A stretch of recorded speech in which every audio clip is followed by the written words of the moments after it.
What's good, yo? We back. RTTV Podcast. This is your first time in. I promise you definitely won't be No. Make sure you kill, murder, and Smash. That's the subscribe button. And welcome to RTTV Podcast, where we can have all the guests in the world that you want to see. Today, guys, is a special day. We have a special guest. Guys, make sure you check us out. We have a lot going on this week, and we got a lot dropping this week. Make sure you guys go check out Patreon. Yeah. Some new shows dropping like. Yeah, we got right now, we've been doing Always Sunny, man. We already into season 2. So if you head over to our Patreon right now, we locked in on that show. But it's dropping officially on YouTube this Monday. But if you want to stay ahead, make sure you head over to our Patreon for that. And man, Welcome to Derry went crazy this week.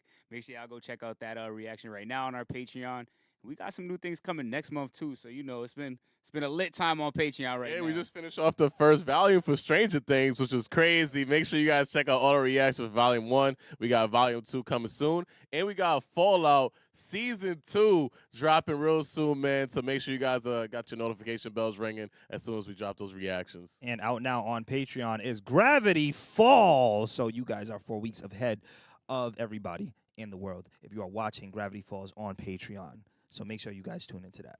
And thank you to everyone watching us. Thank you for everyone that rocked with the podcast this year. This is the last podcast of the year. But what better way to end a podcast? Yeah. One of the legends, Yeah. the GOATs, the OGs, the pioneers, a person that changes the culture, pushes the culture, Yeah. and opinion matters. We're talking about the legend himself that got everything.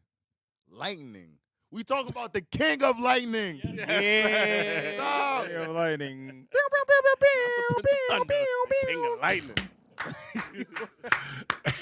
Hey, yo, what's good, man? Hey, that was Shannon Sharp level intro right there. Yo, appreciate it. Oh, yo, shout out to Shay Shay. Shout outs. Oh my goodness. Yo, what's up? It's good to be here. No doubt. I've been watching a lot of your stuff. I mean, I remember watching some of your highlights since the 4th grade Ninja War days. Just watching y'all watching Moderate pop off. Yeah, man. Yo, so I appreciate being here. Definitely looking forward to this for damn sure. Looking forward to the crazy takes, looking forward to the moment. And I appreciate that. Really damn do. Right? It means a lot for an old head. No doubt about that. No doubt.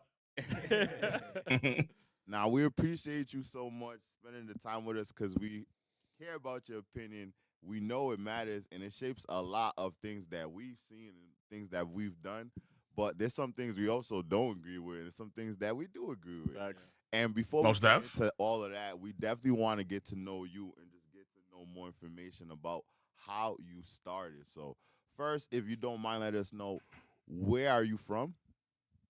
I'm from New York, baby. New York. New Coast. That's right. That's right. So far, it's the East Coast That's right. pod, yo. Right. For real. The East Coast pod, yo. That's offending. I actually will come over to actually maybe one day be there physically too, because I travel to Cali like quite a bit too for like the expos, that kind of stuff. So like one day if I'm ever like around and y'all have some time with me, actually pop in physically too. Just make sure you get a big chair, nah, we like need a to do big that, chair. bro. We definitely, All right, like We definitely like a pull up to couch an or something. expo Yeah. together, Yeah. too. Oh, most definitely, absolutely. Without that, it'd be a great time. Great time. Yeah, because we already know. You said earlier you being from the East Coast and we being from the East Coast. That's definitely a dope vibe because so far, majority of our guests been from the East Coast, but we still All right. know the grind of it snowing, being in the cold, and all that. So just wondering, too, we know it's really diverse. All of us here are all different races. I'm Haitian. I'm Dominican. Cape Verdean. Yeah, big Cape Verdean. Liberian. So we're just wondering, what nationality are you? So both my parents are from the motherland, Haiti. We from the motherland. I Yeah. did not know that. Yeah. That's crazy. Bro, yeah. So my dad is Haitian, my mom's Haitian. I go to all the there's like a lot of these Haitian get-togethers where everyone does the compa, everyone eats the jury sauce bar with the legumes, everyone does the whole 9 yards. I know a lick of Creole. I know like damn near nothing. So I'm like fully Americanized, which devastates like half the family. I don't really care. But yeah, I mean I'm Haitian. Well, Haitian/American, obviously. So born here in Brooklyn. But family is definitely, strong Haitian roots, without a doubt, without question. That's crazy. Yeah. That's so crazy. But And like, do you know how? And like, do you know? Because I'm pretty sure you know this too. you probably have family members that love Duvalier, that just keep on yapping about Duvalier this, Duvalier that, where they just want to be back in like that old school dictatorship sort of system because they just yap about it constantly. Baby Doc. Yeah, Baby Doc. Yeah. I know what you mean. The thing I gotta give you credit for though is you definitely said legume and sauce spot perfect. Because once you said those two, I was about to start speaking Creole to you. Until you just said that, because I was like, the way you said that too, I'm like, the way he said that, I'm like, oh, I'm about to go in real This is about to be a different pod, yo. Hold on. We're about to put our mics down for a minute. Nah. Yeah, right. We need to have odds with each other. Hold on, y'all being too buddy. Hold on, yo. We need to have odds. We didn't come here for the love. We came for the hate now. No one said that we were both Haitian. No one told me that. So that's a dope surprise. I'm happy that the audience did not spoil that. That was a good non-spoiler that they did there. So. That means they might agree on more than we think. Yeah. And, So work out your favor. That's dope. So wait, have you been to Haiti? No. So we considered doing that, but around that point in time, there's been like a few tragedies in Haiti, and around the time when I was gonna go, there was like the first major tragedy where there was an earthquake there. There was a lot of chaos around Port-au-Prince, and then that's been the case ever since. Right now, it's so bad. People, like even my own family members, they don't want to go.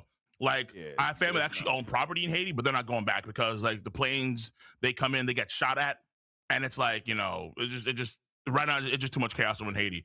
So we're waiting for it to hopefully like die down, so that no one knows when that's gonna be. So we're just waiting. We're just waiting until things get better.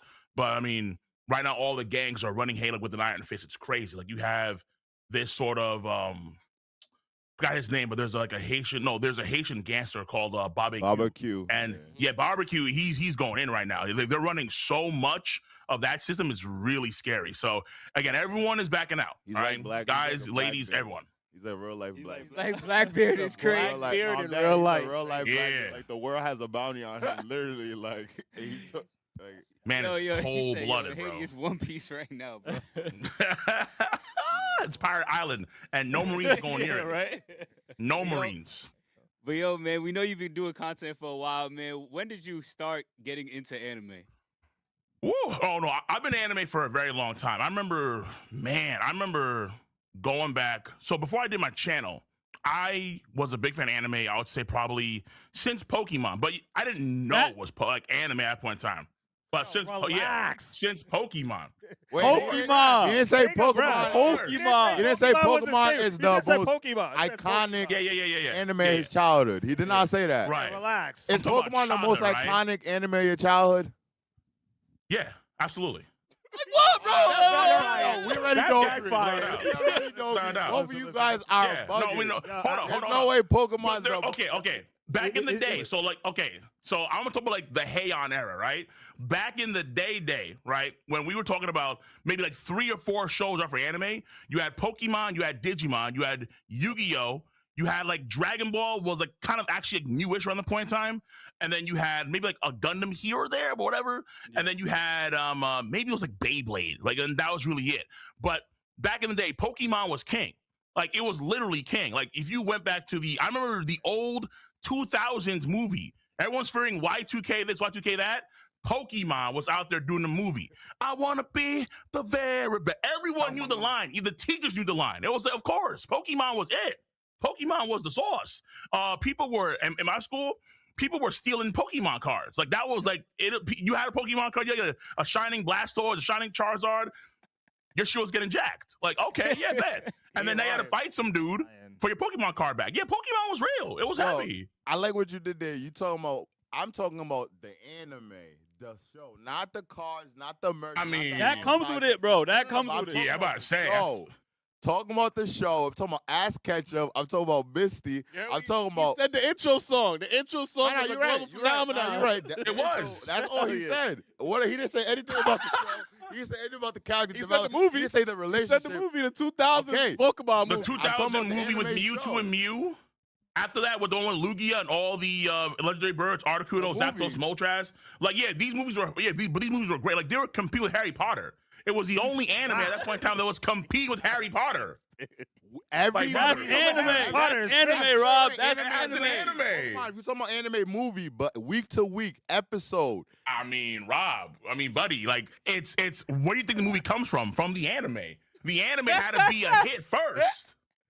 The anime. Wasn't the video game? Didn't the He video said, game where did the come out movie first? come from? I think the video game did come out. The Oh video yeah, game probably was- did. But like, I mean, like the show had to be a hit though, right? It's like you had the week-to-week show that was a hit. The video games were a hit. In the original Game Boy, you had to choose either like you had to. I mean, I remember when you had the versions of green, yellow, and blue, and then you had. Oh, no, I'm sorry, you had red, yellow. No, shit, you had red, green, and then you had blue.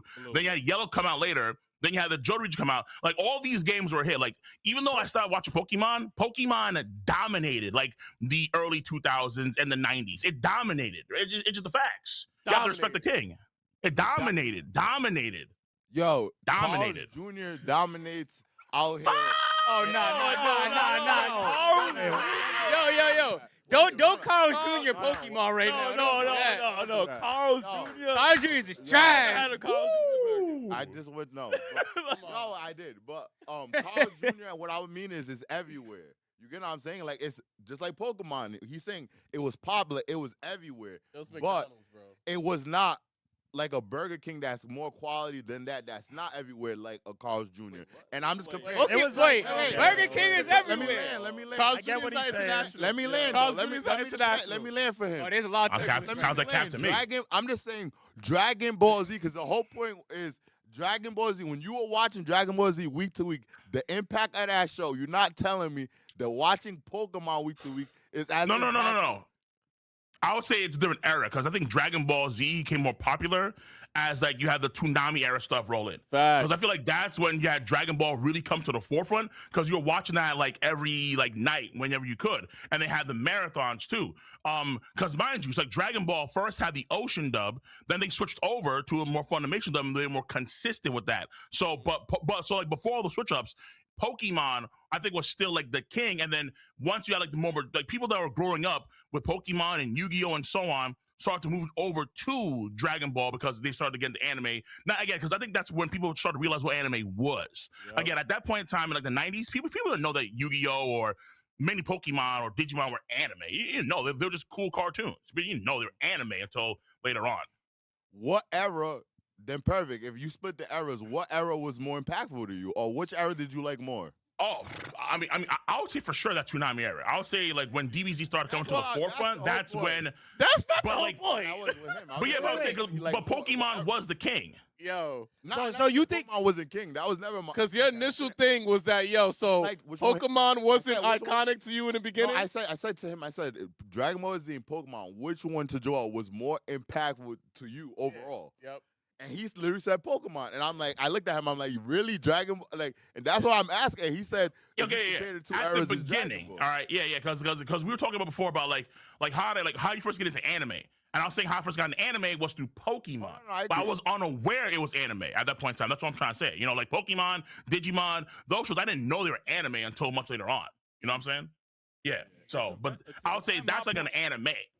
Yeah, to defend my point, Pokemon, like, it put me on to that style of cartoon. I didn't know it was anime, like King Lightning said. And, Right. like, it's more impactful to me because to this day, I'm still playing, like, Pokemon games. I played from that time when I was a kid all the way to now. I'm still, like, heavily involved in the Pokemon. Joel, it don't But- count. It don't but- count. As a Hold game. on, wait, but till this day, I literally till this played day, Dragon you're- Ball Z. And hold on, and not Yeah, even but just now it's that. I play Pokemon by myself. And we play Pokemon now But together. Dragon Ball Z games are still in your life. Like, they still. Not as much as Pokemon, though. Ooh. He was Pokemon. catching Pokemons in Roger Williams Mm. Park, He was son. playing- Like, we which played- we he played caught a Spark and Zero. Charizard in Roger We Williams. played Spark and Zero Mhm. for 6 months straight. We played. You guys played Z Six- Fighters. hell we Six did months it. Yeah. No, the hell That we time did was it. crazy. 6 No, months. the hell we did it, bro. 1 month. Yo, wow. Okay. 1 month. Z Fighters. Dragon Ball. Aight. 3 years. Yes. Dragon Ball still holds a lot of weight in your life because does. first of all, you came with a Dragon Ball shirt right now, so it's not even just about the games. Your Pokemon And shirt. to Robbie's point, when we first started, remember after every time we shot, you and Pat used to run the fade in Dragon Ball Z Fighters. So I mean, You guys are arguing to me that Dragon Ball Z is more important than me in the Pokemon. Yeah, Nah, that's you know what's crazy? You I guys know me more. You're All right. You guys know me more. You got it. I mean, I'm okay. I'm on to bet that if like Wells could track the amount of hours he played with the Pokemon game versus the Dragon Ball game, I'm pretty sure Pokemon's gonna blow out of the water. Yes. In terms of just hours played. Yes. But Yeah. that's like I said. That's to gaming. So I feel you gaming, but the show. That came from the influence of the show, though. But it's cool. It's cool. Yo, I hear you. Listen, I never hear you talk about a favorite character that you have from Pokemon, but I hear you talk about Vegeta all the time. Wait, who is your favorite Dragon Ball Z and who's your favorite Pokemon character? Okay, my favorite Pokemon or Pokemon character. Yeah, No, that's sorry, Um, Pokemon. You know, I'm so not. But wait, Yeah. I don't know the Can difference. a Pokemon character still just be a Pokemon? Yeah, for sure. Yeah. Yeah, okay, fair. Okay, fair. I mean, like for so like. Go ahead. I'll just say like for me, my favorite Pokemon, King Lion theme, Raichu has always been Raichu, like Okay. the classic Raichu. Raichu has like the coldest design. Raichu, I mean, I'm to this day I'm so mad that Pichu never loved Raichu because Raichu was just so much cooler, without a damn doubt. My favorite character I think is Lance, but that's really it. Okay. but- I like Lance. And then for Dragon Ball Z, bar none, it's Broly. No one's talking. Nice. All right, Like Broly is king. Like that. All right.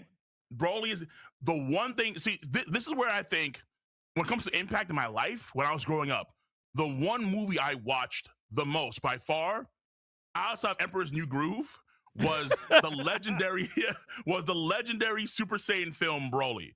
Like, I'm controversial, right? I don't care. The Vic Mignogna version. I don't care what nobody says. Okay, that original movie with the Bruce Faulkner soundtrack. When Broly powers up for the first time, that's the greatest, like the number one transfer in all of anime fiction, flat period. Like flat period. All right? Wow. That first form is disgusting. With the Pantera, my skin is cold, his skin ripping off. He goes into the form, the sky changes. Vegeta, like a pussy, goes on the ground. Like, Yes. oh shit. Like a what? Breathing hard. He's the one. And Vegeta doesn't Yo, throw you a sound single like punch that, until Piccolo comes in. Broly now, all of a sudden, eloquent. You, Kakarot. Oh, you? All of a sudden now, this bumbling, stumbling brute is now speaking with finesse. And from then on, it was just smooth sailing. I mean, like that to me. I think me and my brother, we watched that like 6, 7, 8 times, like when we were kids. Oh, I love that. So Broly by far best character, like that original Broly, not the new Super Broly. Just whatever. The original Broly, him, number one character in Dragon Ball by far. I was about to ask you how you felt about the rebrand of Dragon Ball Super Broly. Yeah, Like, I think he's cool, but he ain't nowhere near. Like, even the memes will show you that. Like, Broly's back in the day was superior. Like, if you have the time to rewatch the original film, you'll know how epic he was. Like, you'll remember how dope of a character he was, right? When this man, Broly, had his arms folded and he's dodging, Goku and Piccolo at the exact same time just stand there, arms folded, going like this. In comes Trunks. He's still doing the same thing. In comes Goten. Gohan, still doing the same thing. Like, no. Broly was just too hype. He was just too hype. Even when Vegeta comes in there, he's finally like, I want to fight now. This man gets clotheslined into a damn mountain. Wait It's a like, second. know Yo, your wait a role. second, It's like, Lightning. come on. Wait a second, bro. Yo, Yo, how you feel about Vegeta, yo? I thought What did you? Can you say what you called Vegeta again one more time? Vegeta fell to the ground like a pussy when he found out that Broly was I legendary. love you. That's my Haitian brother. Always remember, Piccolo grabbed Vegeta by the hair and dragged him to the battlefield. Yeah. You shook the fight, bro. Like, listen, no offense. Like, you my guy. No doubt about that. You always have been. But Vegeta's a bitch. I understand that people like I agree Vegeta. that wasn't his best showing, but they've made up for it. Nah, he gets hold in 90% of what we watch. I'm about to say, yeah, I'm about to say, bro. It's like, like in most situations, like there are some times where he gets like a WW-ish kind of thing, but in reality, Vegeta's always gonna fall short of Goku. He's always gonna fall short. And then now with the whole like Beast Gohan thing, it's like he may fall short of Gohan. Like it's like I don't know what to say about Vegeta. Like Vegeta, he's there, but he's always gonna be either second or third fiddle. Like you're never gonna see a situation where Vegeta outperforms Goku on the regular. It's never gonna happen. That's not like a true rivalry, like in the same veins, like say it's like Sasuke and Naruto, right? Or like Sanji and Zoro. You're never gonna see where like Vegeta is actually going to be him, like doing what he can do to beat the main bad guy. That's never gonna happen. He'll beat like a Topo, or he'll beat like some other like second fiddle, third fiddle dude. But Topo's Goku's Goku. Yeah, he's lit, but he ain't Jiren, But technically, right? Goku didn't really beat How do you feel about the rumor about the Vegeta Dragon Ball Z movie that is rumored to being announced next year? If it does happen, how do you feel about that? If they do that, like if they do a Vegeta-centric movie, I think it's gonna be good in terms of at least do well because Dragon Ball needs something now. Where like Dragon Ball, ever since Toriyama's passing, rest in peace, of course, it's been kind of like dead for like a while. Like I mean, even beforehand, because of Super, I think it's been like what 2018, 19 when Super ended. I think it's something like that. And so like think about like we're approaching 10 years, damn near, since Super ended. Dragon Ball Super. And then we've had like the movies, the Dragon Ball superhero film. So it'll do good because cats need something for Dragon Ball right now. Like the Dragon Ball What fans about Daima? need something. We had Daima. oh my gosh! Wow. And tell us your thoughts. Why do you feel that way about Daima? Yeah, right. I need to hear the King of Lion thoughts about this. I think Daima's actually pretty good, but I don't think most Dragon Ball Z fans care. That's just the facts. Look at the box office, right? Look at the numbers. People who wanted Daima, I think, are like old school Dragon Ball fans, which I did like resonate with, where you have like it actually has better world building and better storytelling than Dragon Ball Super. I'm keeping it a stack. It does. But the problem is that it's Daima and it's Goku being a kid again, and it's like on some adventure type stuff. People just want to see hands. You want to see like fire hands be thrown. And you had fire hands and fire forms with Super that continued on the legacy directly from the Majin Buu saga. When it comes to Daima, it's like a cool side project that happens like right before Super at the end of Majin Buu, but it's not like people weren't attracted to it, and we see the numbers. It didn't carry.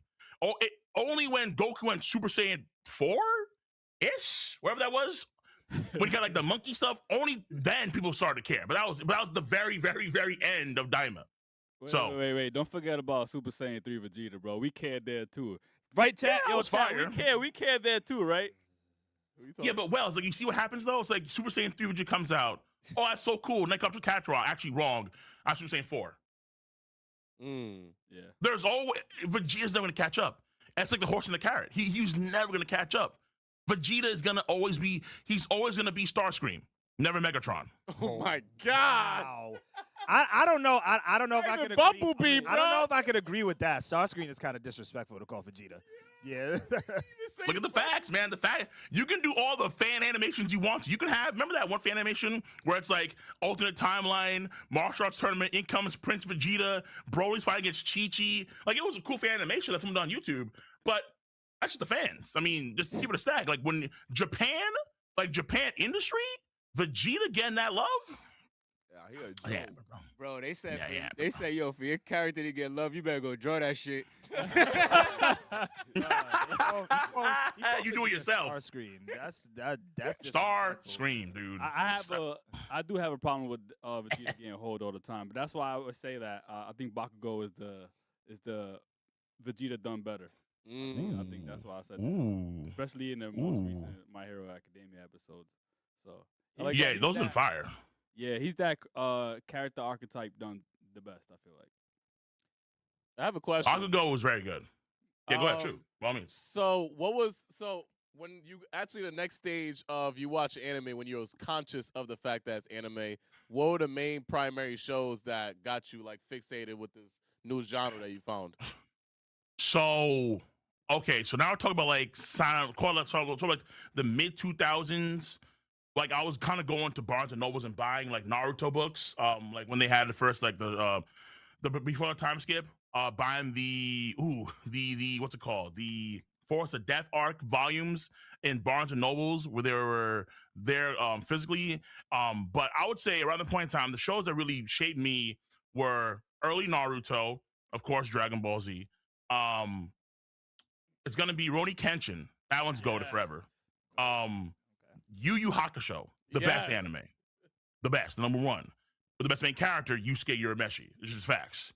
Genkai. And then probably say at that point in time there were other shows here and there that caught my interest, like Big O or a few of the shows like that. Yeah. Big O. There was Ham Taro, which was kind of like cutish. Like Ham Taro was kind of lit. I ain't gonna lie to you, back in the day. No way. Kind of lit. Ham Taro was kind of lit. I mean, I didn't stick with it, but it was kind of lit. Then you had Sailor Moon here and there, which was kind of like a fun watch here and there. Here and there. Like I never stuck with Sailor Moon, but here and there. But that was really for the most part. Like those sort of era shows, definitely like the shows that stood the most to me were Rurouni Kenshin and Yu Yu Hakusho. Those two particular were like crazy good. And of course, well actually maybe it was early on, but I forget. I think later on during that timeline it was Samurai Champloo and Cowboy Bebop. Bebop is phenomenal, but Samurai Champloo, Mugen and Jin, like the first episode just had me hooked by the balls. I was in. I was there. I was phenomenal. Like some of the best swordplay I've seen in anime like ever since. And then also, when they had them drop too, the Miyazaki films, those also very good too to watch them as well whenever you could. But that was that for that timeline. Yeah. So it's hardcore like Toonami. Yeah, a lot of hardcore Toonami stuff. If you could watch other stuff like here and there, because at that point in time, I think that's when they started doing One Piece, but it was over on 4Kids, and it was not serious. No one cared about it at all. It was actually kind of trash, but I enjoyed it, but it was still trash. But that was really it. So I heard that you stated that you started getting the Naruto books at Barnes and Noble when Naruto first came out. So was that when you started getting into manga? Yeah, so that's when I started realizing it was manga. Yeah, I started actually buying the Naruto books. I think Naruto Part 1 is the best part of Naruto by far, and I think Naruto is goated in like that Part 1 section when you have like the Zabuza Land of Waves, and then you have the afterwards you have the Force of Death, and then after that you have the Chunin exams. Like that stretch is like GOAT peak Naruto. It's like it's disgustingly good, and that's when I started to really get hooked into Naruto and really started to like watch it and read it on a regular basis too. At the point in time, because the internet was kind of not in infancy, but it was still like relatively new-ish in terms of people actually going online like we do nowadays. Of course, you had to kind of congregate physically and do things physically. So you had to go out and actually buy the books and Barnes and Nobles or other places, and then. So you could do that, but you had to hope they have the right volume. So sometimes Barnes and Nobles, they wouldn't have all the volumes. They'd have, let's say, one, like they have, let's say, 5, but like they'll skip 6 and 7 have 8. So you had to hope that they had 6 and 7. Try to call in advance. Okay, do you guys have this one in store? Yes or no? Maybe you had to actually go to, like, let's say, one that was a few like out of your way, a few miles away. Let's say 30 to a 45-minute drive. Stuff like that. So, because they had it, but didn't have one there that was near you. So, it was that kind of mentality. But I think Naruto was when I started buying first among all the other series I was watching at that point in time. Damn, that's crazy. You had to really be on a search like that. You had to. You got to call in advance. Like you have it in store. Yo, Jeff Bezos wasn't here yet. Yo. Yeah, man. You must feel like honored and like amazed that starting with Naruto with the manga to now in the future, Boruto being a million times better. It's like starting with something so early that's good and then getting something later on that's a million times better. How does it feel to be so have a great? Is that a meme? Is that a troll? Like what are we talking here? No, it's fact. there's no memes. There's no troll. There's just straight facts. Nah, Boruto got dropped quickly, bro. Quickly. Are you crazy? Are you not currently reading it now? You're not reading? Hell no. What? I mean, I will read it if people pay me to read it, but I'm not reading it. Nah, you got to pay me for that. Pay me. Two Blue Vortex is actually really good, man. You got to give that a try. Boruto being good is kind of crazy in itself, a statement. I'm keeping it sad. Like Boruto's not only great, it's amazing, and it has less of bullshit senseis that we don't need any nonsense from. I mean, to be fair, like the senseis in Naruto could have been better. I ain't gonna lie to you. But yeah, at like the same Kakashi's time, trash. He is trash. I agree with you. Yeah. We agree. What? We agree. We agree. But Boruto as a whole is trash, right? Like, listen, hold up. Like, keep it a stack. Think about it. When you go online and like you see like one of the most hype moments of Boruto, they don't involve Boruto or that is a fact. What's your face? Saruda or Sarada or Kawaki. Kawiki. Yeah, whatever their names are, bro. It doesn't involve them. It only involves Naruto and Sasuke. You have failed. It involves as a product. Baruto's villain. No. He's so OP. My dad gotta get him. Rob, they failed. They failed because people that cared about Naruto and Sasuke only watch Boruto because of Naruto and Sasuke. That's why they bring in the tens of millions of views. Boruto and his merry band of misfits, they can't bring in those menacing kids. They can't bring in the same views as Naruto and Sasuke because they're the carries. But it's not even that. They're just using that for story building, because if you see right in the beginning episode, that first 2 minutes of Baruto, the first episode of when you see the future and Kawaki's like, I'm gonna send you what I sent the 7 Hokage, might be one of the illest moments in all Naruto universe history. And they're building you up for that moment when it comes back. Brother. We have never gotten to that timeline, Brother. and you know there's a high chance that timeline is when it's gonna go to the moon.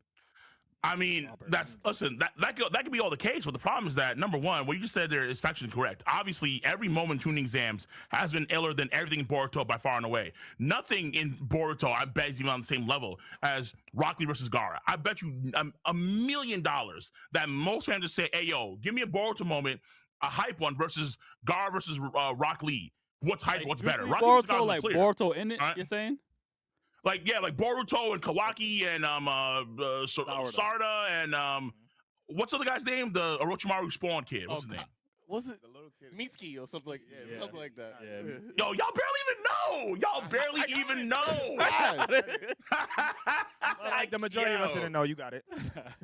Yeah, but I just promise you, when the Baruto anime returns, we can bet this. I promise you, when that comes back, you're going to be hooked, and you're going to come back and say, yo, Rob, you were completely right. Baruto is lit. Kawaki. Baruto with one missing eye, we never seen him yet. Like, we don't know when he becomes a straight savage. He's not going to be like his dad. Naruto gets smoked. We're going to see Naruto die. Yo, Rob, homeboy can be blind. I say ain't watching that, bro. All right, listen. I need to get paid. All right, he can lose 3 fingers, both of his eyes, and a leg. All right, like I'm still not watching Boruto at all until I get paid. Pay me, and then I'll watch it. All right, full stop. Because think about it, right? Most of Boruto in the anime is filler. I think it's like 60 or 70% of the Boruto anime as it is now is filler. Yeah. That's crazy. That's crazy. More like Naruto had a whole filler year. And in terms of percentages, Boruto still has more filler than Naruto. That's insane. 1, 2, in the manga, you have to read through the entire movie again. Pay me, and then we'll talk about it. All right, come on. Getting mad right now. bro. Getting mad. I see lightning. Don't you know it's true? I have a question, because I want to take a couple steps back now. You said Kakashi is trash. Why is Kakashi? Why do you think Kakashi's trash? Kakashi was really, really good, I think, in part 1, because again, part 1 is the best part. But I think in part 2, Kishimoto, I think, has a few major issues. And one of the issues with Kakashi is, like, Kakashi as a character, he starts to really, I think, fall off in terms of his consistency, in terms of how he's I'll keep it a sec. If they had killed Kakashi off in the Pain arc, that would have been for the character. Oh, wow. I'll put it like that. Moving forward, Kakashi becomes like a plot hole device in of himself. Now, to be fair, again, that's Kishimoto's problem. But it's like, as a sensei, he's actually not proven wrong per se, but you kind of see the better outcome of a sensei in terms of Might Guy. Where Might Guy, I think, is like a top tier. I think he's the best sensei in Naruto. I think Might Guy is clean. What did Kakashi as a sensei. What did his students achieve? That's what I'm saying. That's actually kind of a Rock crazy. Okay. Go. So what he proved to Rock Lee is the part 1 standard. He proved to Rock Lee in real time that you can be a hardworking, like, loser and still overcome genius and still overcome the people that are gifted. Kakashi has always been gifted, but Might Guy, through sheer effort, not only proved that, but he got acknowledged by Madara himself. Madara said, among all the taijutsu users on the planet, I acknowledge you as the strongest one. He proved in real time that he could do it. Kakashi, on the other hand, he does do, I think, a good job of allocating his students to other senseis, but he himself isn't really there. I mean, like he gives, here, Jiraiya, help me with Naruto. Tsunade, Sakura, Sasuke, whatever. Just do your thing. So he gave the best one to Yamato. He gave Naruto to Yamato, one of the greatest senseis, Yamato. Okay, but Yamato, fair. I mean, I think he's I think Yamato, because he was there helping with the whole, learn the Rasen Shuriken. I'm not a Yamato fan like that, but he's But like because of the Nine Tails beast too. He did. But again, like Kakashi's best things are all in part one. Part one, Kakashi was outstanding. Though I feel like he did shaft Sakura like massively.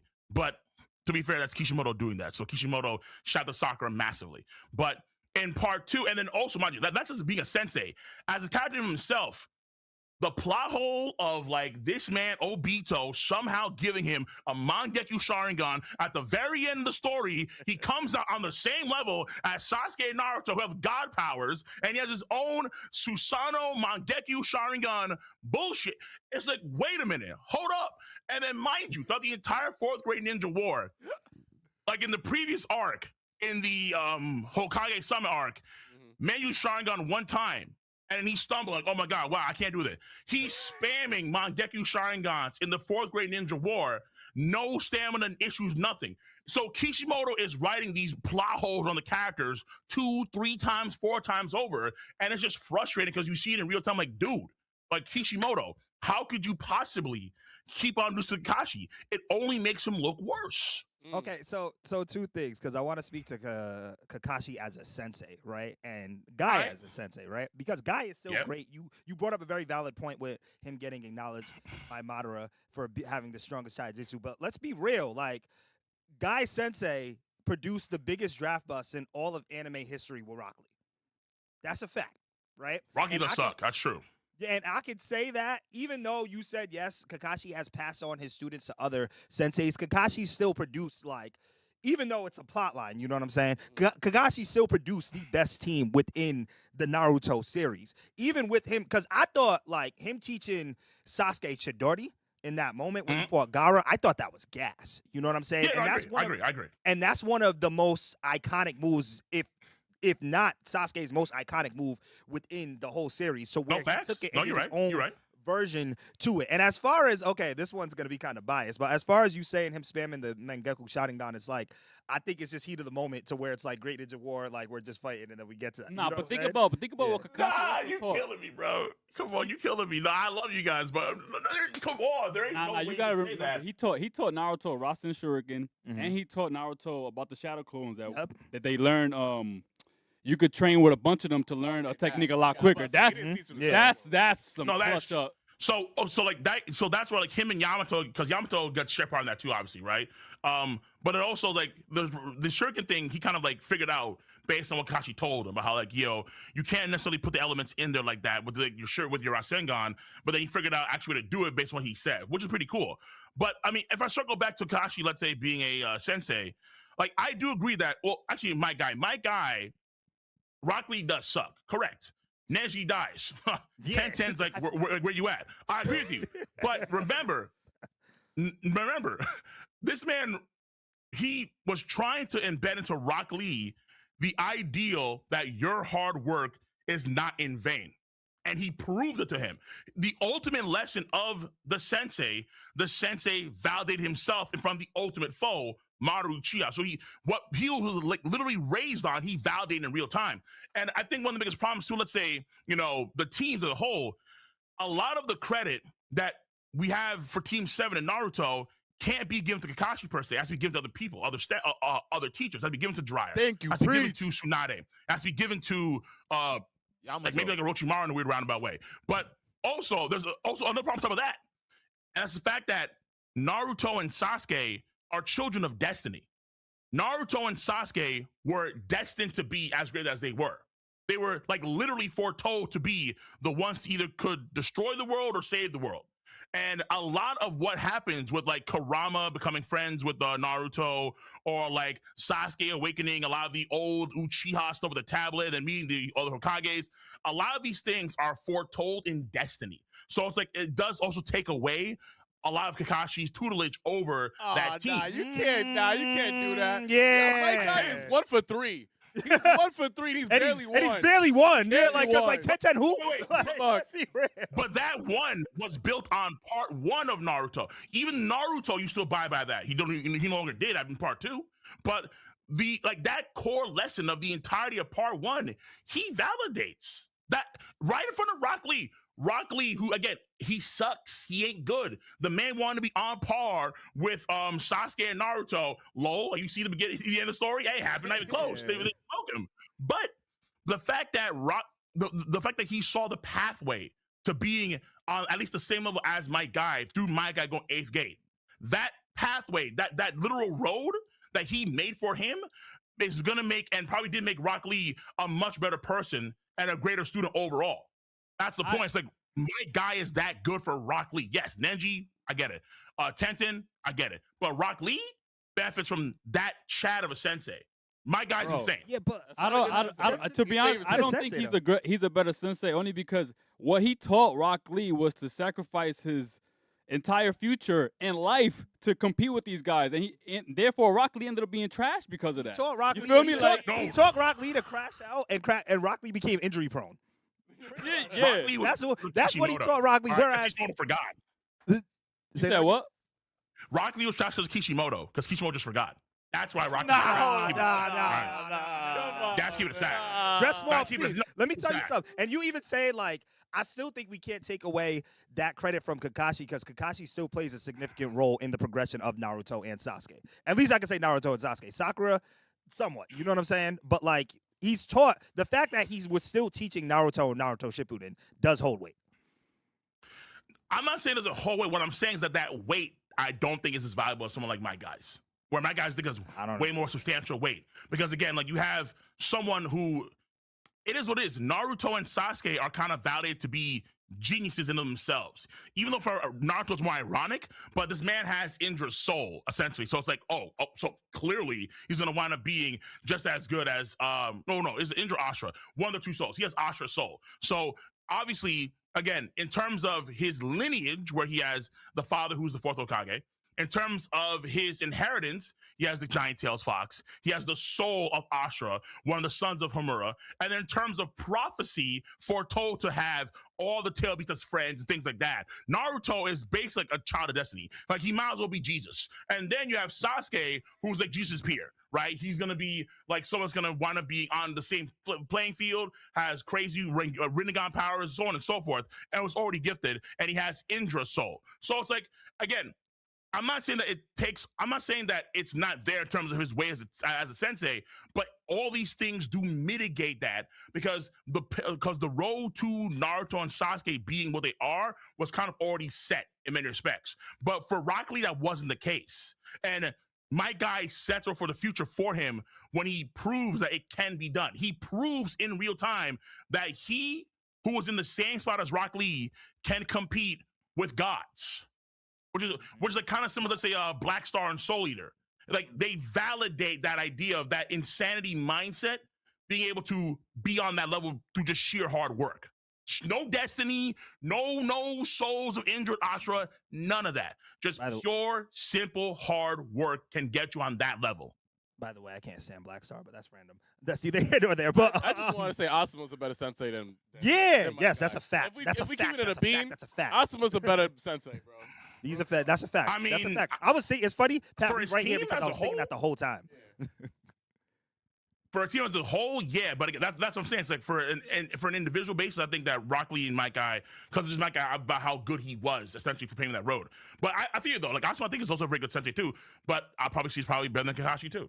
And I'll take that right there, because he has the most well-rounded, balanced team out of all them. Asuma has Shikamaru. And mind you, like, a team that's built on like a lot of that family cohesion too, because the Ina Shikacho families themselves have that teamwork too. Between, like, I think Choji's dad Ino's dad, and then Shikamaru's dad. They have that sort of built-in thing too. So it works out pretty well there. It's kind of convenient in that sense. Hinata's team is trash. We don't talk about that. Facts. That might be the worst team. No, by far. I don't even know what the hell these people are doing. Shino on that team? That team is non-existent. Yeah. Oof. And Naruto being one of the first mangas you did read, what other mangas are you reading now? And do you prefer manga over anime? Actually, I think it used to be manga over anime, but I think nowadays I watch so many more animes nowadays, like every season. Because I do like what you guys do. Like I have a Patreon where I watch a lot of different shows on Patreon. Not all of them make it over to my YouTube channel, but I've been watching a lot of anime this season over the past few years. But I would say right now anime is over manga. But because too, anime has gone like so much better in terms of quality. Like there are some shows that are like trash, like One Punch Man season 3. But, and I hate to say it, but then other shows, like if you were to look at, let's say, My Academia this season has been just gas after gas after gas after gas after gas, and it's like consistently good. It's like ever since Demon Slayer, the whole industry tried to up their whole animation to try and match that level. Like ever since even like One Punch Man season 1, where it was really, really good, they started to up their level to try and match as well. One Piece anime used to be, Dressrosa. Good Lord. Oh, God. Terrible. Just dark times, bro. That was a Black Plague level stuff. It was dark times. But then at the end of Whole Cake Island and then Wano Country, gas. Like Zoro fighting the samurai. Just random fodder, gas, like tornadoes. Everything looks so much better now in animes nowadays that the quality's getting better.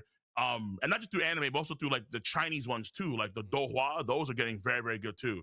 To Be Hero X, Lord of Mysteries, like the Link apparently. Like these are all very, very top tier animated. So manga used to be it, but I still read manga regularly. I still read, of course, One Piece, Black Clover, Chainsaw Man.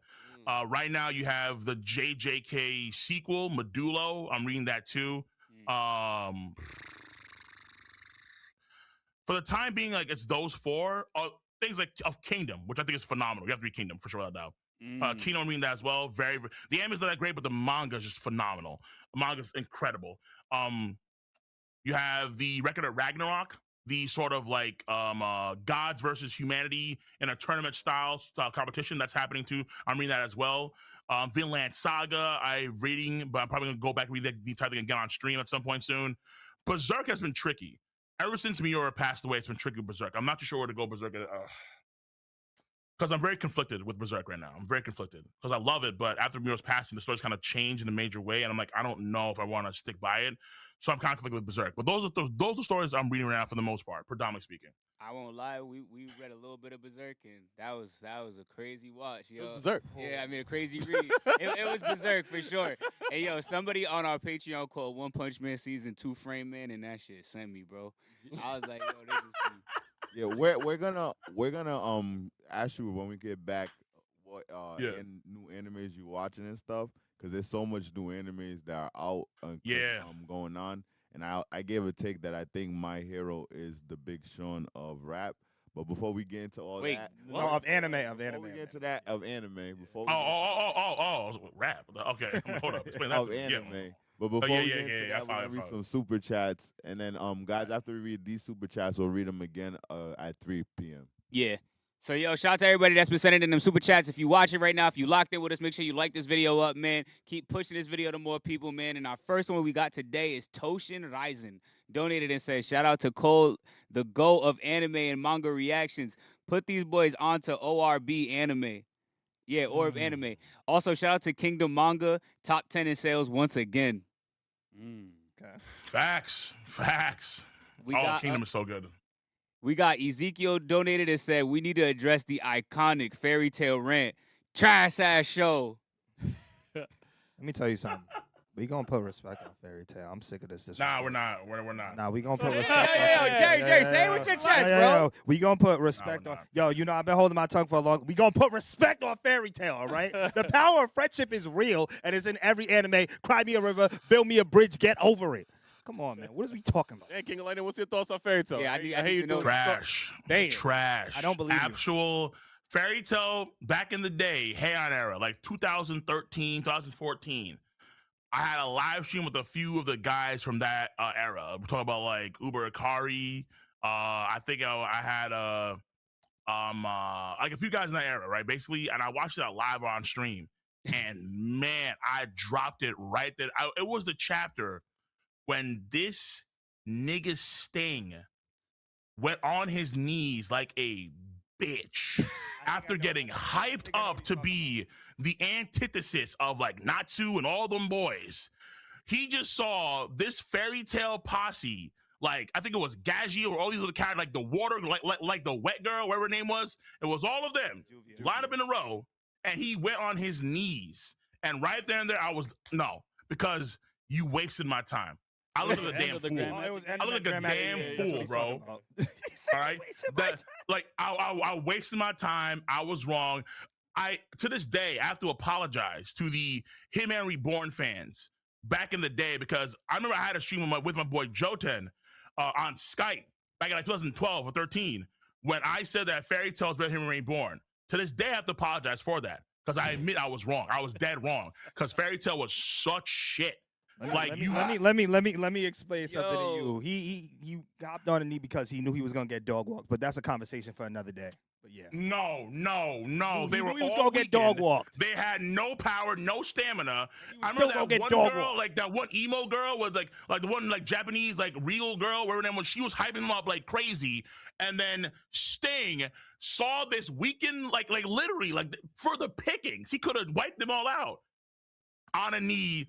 I can't, like, their friendship, like, he literally said some BS line, like, their friendship is too strong, and then he tapped out. This man, he tapped out with no submission move on him, and I couldn't, bro. That's it. No. Ever since Tenojima Island, when they started breaking the rules of their own damn story, like, hey, I'm Ursa Scarlet, so, like, there are some rules about magic, about how you can't utilize certain things if you break taboos. I have an armor on that can break all the taboos. Shut the fuck up. Yo. Shut the fuck up. Yeah, I thought he was cool. Damn. Shut the fuck up. It's like, if you build a world, respect the world. No. Hey, my mom, by the way, is also alive too. She can like summon down meteorites. Guess what? Armor, break the rules, bitch. Destroy it. Like, she like that. What do we? No. Yo. Like they banging for sure. Like they bang without that. Like they're hot as hell, but you could only goon for so long, and there was not enough goon in Fairy Tail to keep me in shit. Right, the girls are banging, but I'm sorry, bro. Like this shit just drove me up a wall. It drove me up a wall, bro. I just could not. I could not. That's valid. That's my favorite Fairy Tail. That actually right was. That's valid, bro. Even though I feel some type of way, that was my favorite Fairy Tail. My boy Jerry said, "Nah, it was that bad. I'm still there." It was that bad, bro. It was that bad. Yeah. That was funny as hell. Shout out to Fairy Tail. Yeah. And then also Valleys and peaks, Valleys and peaks. But yo, man, we got Omega Studios donating and said, "Hey guys, turned 24 today. So glad to get to listen to you guys on my birthday. Shout out to you, yo. Happy birthday!" Yes, They sir. said, "Yo, King of Lightning, we doing top 30 on Saturday in January. I hope so I can join in. Last one was 2022." Yeah. So we do me and Brago. We do like these top 30 streams every year for like the strongest characters One Piece for the year based on the manga. And they're toxic. It is. I'm keeping it stacked. People are toxic. Yo, these Mihawk fans, man. Oof, God. Woo, man. They found a way. I don't know how. They just found a way. They found a way. But yeah, maybe we'll do one at the end of in December for let's say other content creators. So like me, Brago, JD. Also, One Piece cats, and then if I can't get Tekken, I will get Tekken, and then maybe do another one again, January for my tier 3 subs. We're on Twitch.tv. Yeah, that's my plan. Word. I bet. Stay tuned for that, guys. You heard it, Omega. Make sure y'all all lock in for that, man. We got, every time his name, Pootie Tang that ass. Say, yo, hey, RTTV gang and Cole, been a fan for a long time. Can you enlighten them on the holy phrase of Tite Kubo's finest work? Yeah, please. Tate Kubo's finest work, bro. Bleach was, you guys watch Bleach, right? Yeah.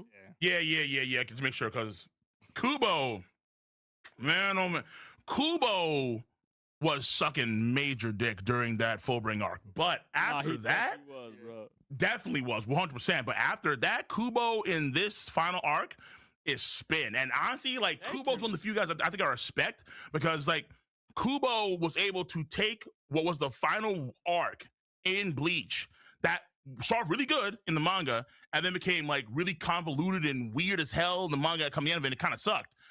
He's come back in the anime. He's redone almost all of that content as like a producer for the show.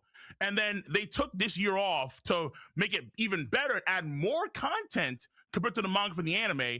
And this man still has the Hell arc. He has the stuff after the anime that Shonen Jump wanted from him.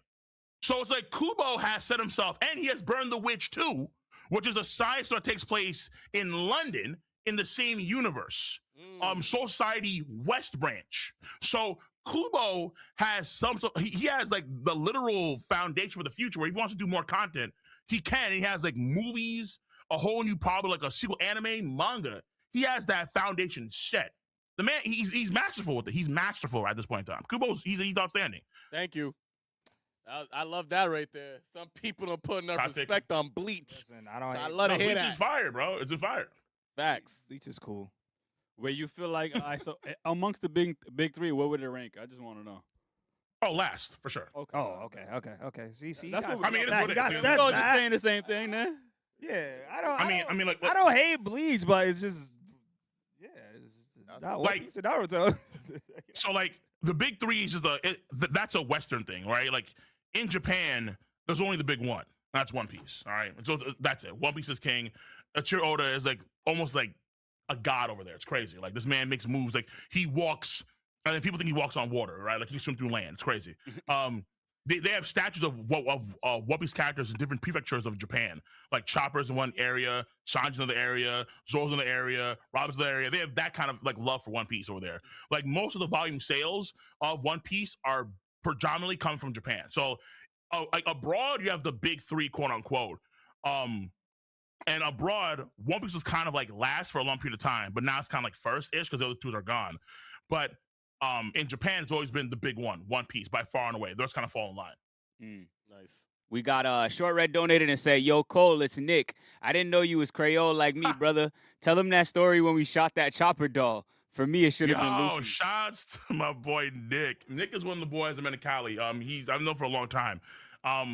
There's a video of me with an AR, I think it's an AR rifle and a few handguns, and we just have a Chopper doll just mounted on the wall. Mounted like in the desert somewhere, and I'm like in the middle of California just shooting at this Chopper. I was trying to aim and shoot at this Chopper doll, lighting it up. I have it somewhere in my house too. It's somewhere in there, just like all these holes are lit up with it, all of them. I do that. So, Yeah, you got beef. You got beef with Chopper? It should have been a yeah, Chopper's kind of trash now. I'm listen. I know it's a catch or trash, X1 another, but Chopper is kind of trash. Like Chopper went from like salvageable, like he actually mattered in the story, to being like a merchandise plot. Like he's just the merch master. Like Chopper in this part of the story does damn near nothing. But hey, I'm cute. Look at me. Here's some new merchandise. Like you have to respect that. His merch game is crazy. In Japan, I went there before a few times, twice. His merch is everywhere. People love Chopper in Japan for merchandise, but in the story, this man has almost no value. It's crazy. Yeah, they kind of hold Chopper now. I agree. Yeah. Oh yeah. He's a healer. Healers matter. Nah, but he he ain't ain't been playing that role a In lot. different shows, they I know. play way Yeah. more of Yeah, a you're point. right. Ezekiel donated again. Shout out to Ezekiel. Said facts. King of Lightning. Naruto Part 1 over Part 2. Way too many plot holes. They also we already talked about Bleach, so we won't say that. And then he also doubled down for you, Jerry, and said F Fairy Tail. That's trash. And then Who hurt you? I'm sorry, Jerry. Who hurt you? Shit, ass. Salim Ali donated and said, King of Lightning, can you explain why you don't like the basement reveal in AOT? I also thought it was an amazing reveal, like Void Century type reveal showing the truth. Okay. So the Void Century reveal One Piece doesn't really change things in terms of the characters, plots, and motivations, and you maintain that sort of system moving forward. But what AOT does is that with that basement reveal, they kind of shrink the scope of the world to just World War II. That's all they kind of do. They bring it back into World War II, and it's a very formulaic system at that point in time. You follow like I think what's her name? You follow like Gabby and all those other people. as like the new main characters per se, and then now Aaron's the bad guy. And so in terms of character growth, like Aaron goes through a lot there, but then you lose out on so much of the world building and the possibilities of what could have been for the entire series, and you just make it World War II fashion. That's really it. And then so when you lose out on so much possibility of the world, it becomes kind of mundane moving forward because now things are more predictable. So when when Sasha died, I dropped the series at that point in time because at that point in time it became boring. Like Sasha, I knew was gonna I knew someone was gonna die at that point in time because now you have a World War II-ish war setting instead of like a more extravagant, grandiose, greater world building scope that story's kind of built on. And so now it's about, okay, how do we justify our violence moving forward? And that's really what it came down to, essentially. So that's why I don't like it overall. That's a different take. I never heard that. Yeah, I never heard that. And I kind of understand where you're coming from. I understand that. I do kind of disagree only because I never expected like a great world building story from Attack on Titan because we remained inside the walls for the first 3 seasons. You know? Well, yeah, but it had it set up that way. You see what I'm saying?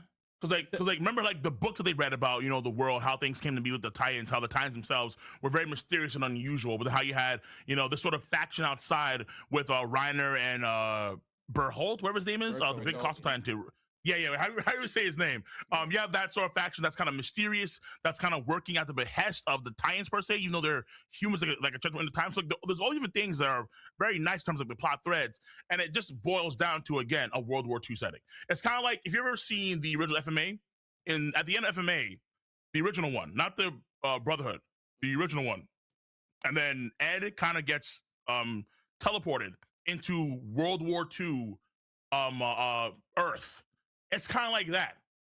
It's like, okay, like we can do that, fair, but it's like, why? Like, there's better options than just have this man in a World War II setting at the end of FMA, the original one. Like, it wasn't well received at that point in time because it was kind of, you know, dog water. But in this situation here, it's kind of the same thing. It's kind of the same mold. So I think that Attack on Titan could have gone for sure a way better direction, outside of just, you know, the basement reveal. And so at that point in time, it's like, hey, do you actually care or not about the situation with the world moving forward about World War II? And I didn't. If you did, fair enough, fine. But I did not. I stopped caring. That's fair. And we'll get some more super chats after. So yeah. You ended up finishing the LT after that or no? No, I haven't gone back since. Damn. I was when close. you drop I something, haven't it's gone like back. Yeah, like when Sasha died, I definitely said I'm done for a while, and then I now again, if someone pays me, I'll go back.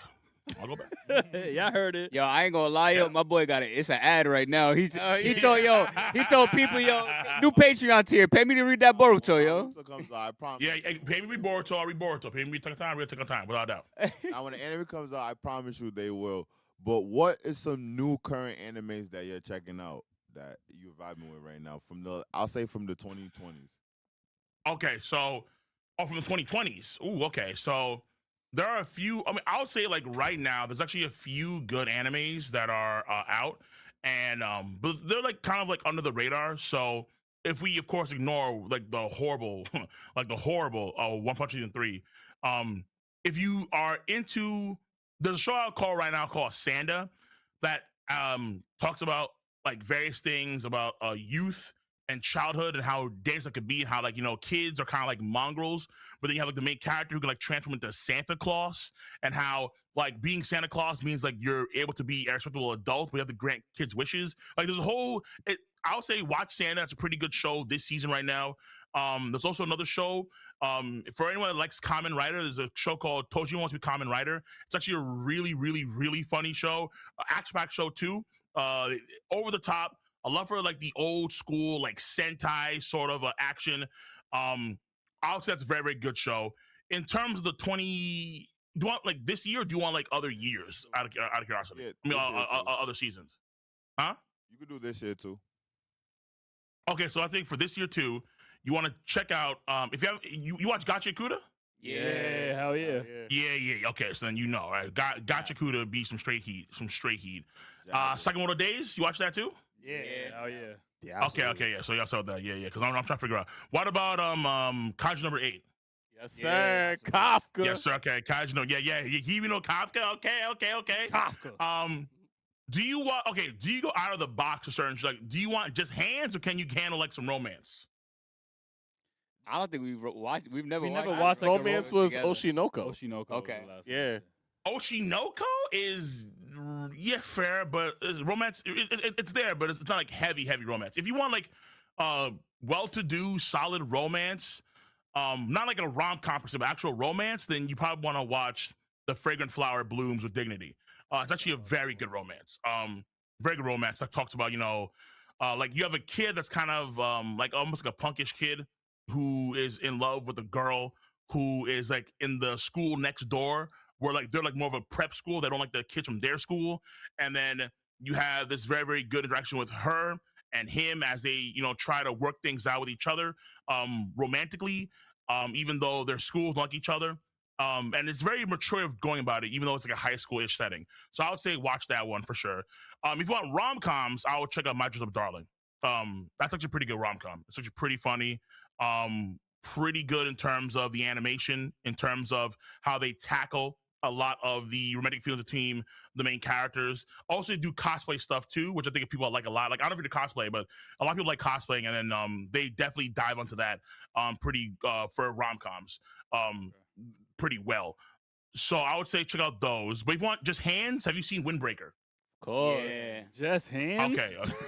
yeah, Just it's hands. hands. I don't know if that Oh, show yeah. is Oh, just hands. hands. The way though, you said Kel. that Last was season hilarious. was just hands. Wow. Yeah. It's hands. It's hands, baby. It First should season be for good. sure. Yeah, first season was Last gas. season- First Second season- season was some hands and Second poles. season, I don't know.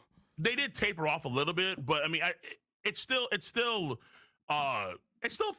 no, hold on. I mean, nah, it was there. No, hold on, because like, no, the hands are there. The hands are there. The hands are. It's It wasn't fire. just hands. It was also frustration. Yo, Joel is Yeah, sure. fun. I can deny that. I don't know. Oh, okay. What about? Okay, so let me see here. What do you feel about One Punch Man season 3? I feel like my theory Trash. on it is that I feel like the production behind it was just like they went to the cheapest animation studio because Saitama is probably in like 15% of the season. Because there's really no like you can't really justify paying for the main character not being in the season and think you're gonna get the same budget or the same quality that they're gonna put money behind, because he's So barely- there's a few reasons for that. But first of all, if we're talking about like, okay, so someone actually mentioned chat, because actually that's a good idea. If we're talking about like, let's say the 2000s as a whole for animes to watch, have you guys seen Baki? Yeah. Yes, I love Baki. Oh, okay. So if you guys seen Baki, then I'm gonna say, because Baki's like for sure. It's y'all already know how ridiculous that shit is. Yeah, y'all watch all the hand stuff, of course. Y'all just watch that. Y'all have the unlock already, so it's hard for me to kind of Oh, pick man. out like something that's like unique and good. Baki shadow boxed a live human size Praying imaginary praying mantis. Praying Mantis, yeah. That's one of my favorite moments in anime. Sakamoto Days, y'all watch that too, right? I'm assuming. Yeah, yep. Yeah, okay, yeah. So I don't think outside like the more unique stuff, like again the rom-coms or stuff like the Apothecary Diaries. That's Which is I was like, just pretty telling the good. guys about that. So you would recommend that for us to watch? Yeah, I would. I would recommend. It's definitely way more. It's not hands. It's about like ancient Chinese sort of plots and machinations that involve poison, assassinations, all kind of stuff. So, but it's not hands. But it's all about like the what's it called? Like in ancient China, you have where all the women stay. It's that area. Let's focus on that. So it's a lot of like these machinations of plots. Like trying to have women or concubines go through abortions, through like poisons. It's good. Oh no, it's heavy for sure, without a doubt. And then what else is there? I mean, there's a few other shows I could maybe recommend, like Dr. Stone. You ever see Dr. Stone? We haven't watched that one. Orb. You have to watch. Okay, yeah, bet. Orb. Orb is about like 1913 sort of like a geocentrism, where people believe that the universe kind of revolves on the planet Earth. But then there's this sort of spread of heliocentrism now. People believe that actually the Earth revolves on the sun. And then you have these inquisitors that are very like religious based. They kind of go around finding out if you believe this or not. And if you do, and then you commit to, like, you get killed, you get tortured, you get killed. You see like the torture devices, what they do It's pretty graphic at times. Like Sounds people sick. actually go to like legitimate torture, their nails ripped off, like their fingers kind of cut off, all that kind of stuff. So like, but it's good content. It's just also pretty heavy too at times, but it's very very deep. So what But- makes One Punch Man trash? Because you read the manga too. So like, was the manga All right, let me tell you that something. portion Yeah, trash? yeah. No. Actually, so this is the best arc in One Punch Man right now. I'd argue at least. That's the saga. In the manga, it's the best saga. The Monster Association saga. It's like top tier stuff. It's so high tier that not one, but Murata, who does the arc for One Punch Man, the manga, he actually used like oil paintbrushed works. Like he had someone do like work for them like that. Even used GIFs or GIFs, whatever we call them, right? Actually used GIFs in the manga to depict some of the fights and how good they were. Wow. And so yeah, it was insane. Like these fights are incredible in the manga. And one of the fights that was upcoming, I think, is one of the best fights I've ever seen in the manga ever. Like I gave it like a 10 out of 10 flat out. Like it's up there with like Naruto and Sasuke. It's up there with Shin versus Hoken in Kingdom. It's up there like Blue versus Kai, like the entire damn thing. It's that good of a fight. But JC Staff and Bandai and oh my god, it's because like really sucked. What's so annoying is that in the first season of One Punch Man, which like still like one of the best seasons of anime you could ever watch, they had half of the budget of some of the biggest shows at that point in time. They had half the budget of Dragon Ball Super. They had half of the budget of Attack on Titan, and they made like an iconic first season of One Punch Man. Something that was like gonna stick in people's memories forever. Yeah. And the problem was that whenever Shueisha decided to give and Bandai give the rights of One Punch Man from Madhouse to JC Staff, we saw like the change that were made there. Where season 2 of Punch Man is still good, but it's nowhere near as good as season 1. Season 1 be fire. Season 1's just goated, right? Masterful. Season 2 though is like it's a lot less good compared to season 1. Season 3 though, apparently they're having some issues with like production time, where JC Staff, they're not really the studio you want to focus on like 1 or 2 or 3 particular seasons of a series and make them good. JC Staff, they'll focus on things like a lot of shows at once. They'll do like 9 or 10 or 11 different shows in like within like a 2 or 1.5 year period. So there's always so many projects they have under their belt. Like they have Danmachi, they have something leveling hero 999, whatever. They have a whole bunch of shows, okay? A whole bunch of just random anime isekais, that kind of stuff. So they have different projects to work on a lot. And One Punch Man is somehow thrown into that mix. And even though their budget, I think, is around the same they have for season 2, the time that I think they had it in was not good timing based on what they had to work on as it was versus when Bandai gave them the funding to work on it. So it's like that production scheduling between when they got the funding to work on it versus actually working on it is a very short window of time. And so as a result, they've been cutting corners massively. They've been focusing on these still frame PNGs like that Garo sliding down the hill. Yeah. Like it's a PNG of just Garo sliding down, like no effort at all. They've been focusing on things like for fights, they have like still frames moving in place while they move the background. So they're kind of like cheating. Like the background's moving, but the character's kind of running in place like this. And you think it's moving. Nah, nobody ain't moving, bro. It's the background's moving with all the zigzag lines, bro. It's horrific. The fights they've actually had situations before where it's a lot of errors too, where characters are drawn with, let's say, like extra fingers, or characters are like, there's one character who was a dude and all of a sudden they became a chick in the middle of the fight. Like, on God, they just got tits. I was like, what how? And then went back to being a dude. So they make mistakes like that too during the season. The season is like breaking down in real time. It's crazy. And they had a lot of time. They had a lot of time between the seasons too. So it's not like they did. But remember, because these guys, they work on so many shows that within their schedule, if they, let's say, have 10 different shows they're working on, or let's say 9 different shows working on that year, or let's say within 2 years, then they have to find time for One Punch Man among all these different shows they're working on, because they do so many different isekais as it is. And so that's the problem, where they have to micromanage all these different shows. And then Bandai and Shueisha gave them the funding apparently pretty late in the year to then get it out for, I think, TV Tokyo and so on this season. So that's why it's been so tough. And I feel like that's I feel the anime for sure. Yeah, because like the hope is that you give it to, let's say, a studio, or let's say keep with Madhouse. Madhouse, then they make One Punch Man a flagship series because it performed so well season 1. And then even though it takes, let's say, more time than usual, you still have a guaranteed better season 2, season 3, because JC staff, they're working on so many different stories, whereas Madhouse, they kind of like have focused shows they really try to make as good as they can, and then they kind of take their time with that stuff. So the idea is that along the road, One Punch Man season 2 would be better, but come out later. Like, let's say it come out in 2022 or 2023, because Madhouse focuses on other projects. But when they do get to it, be better overall, because they treat the same way as season 1. That's the idea, at least.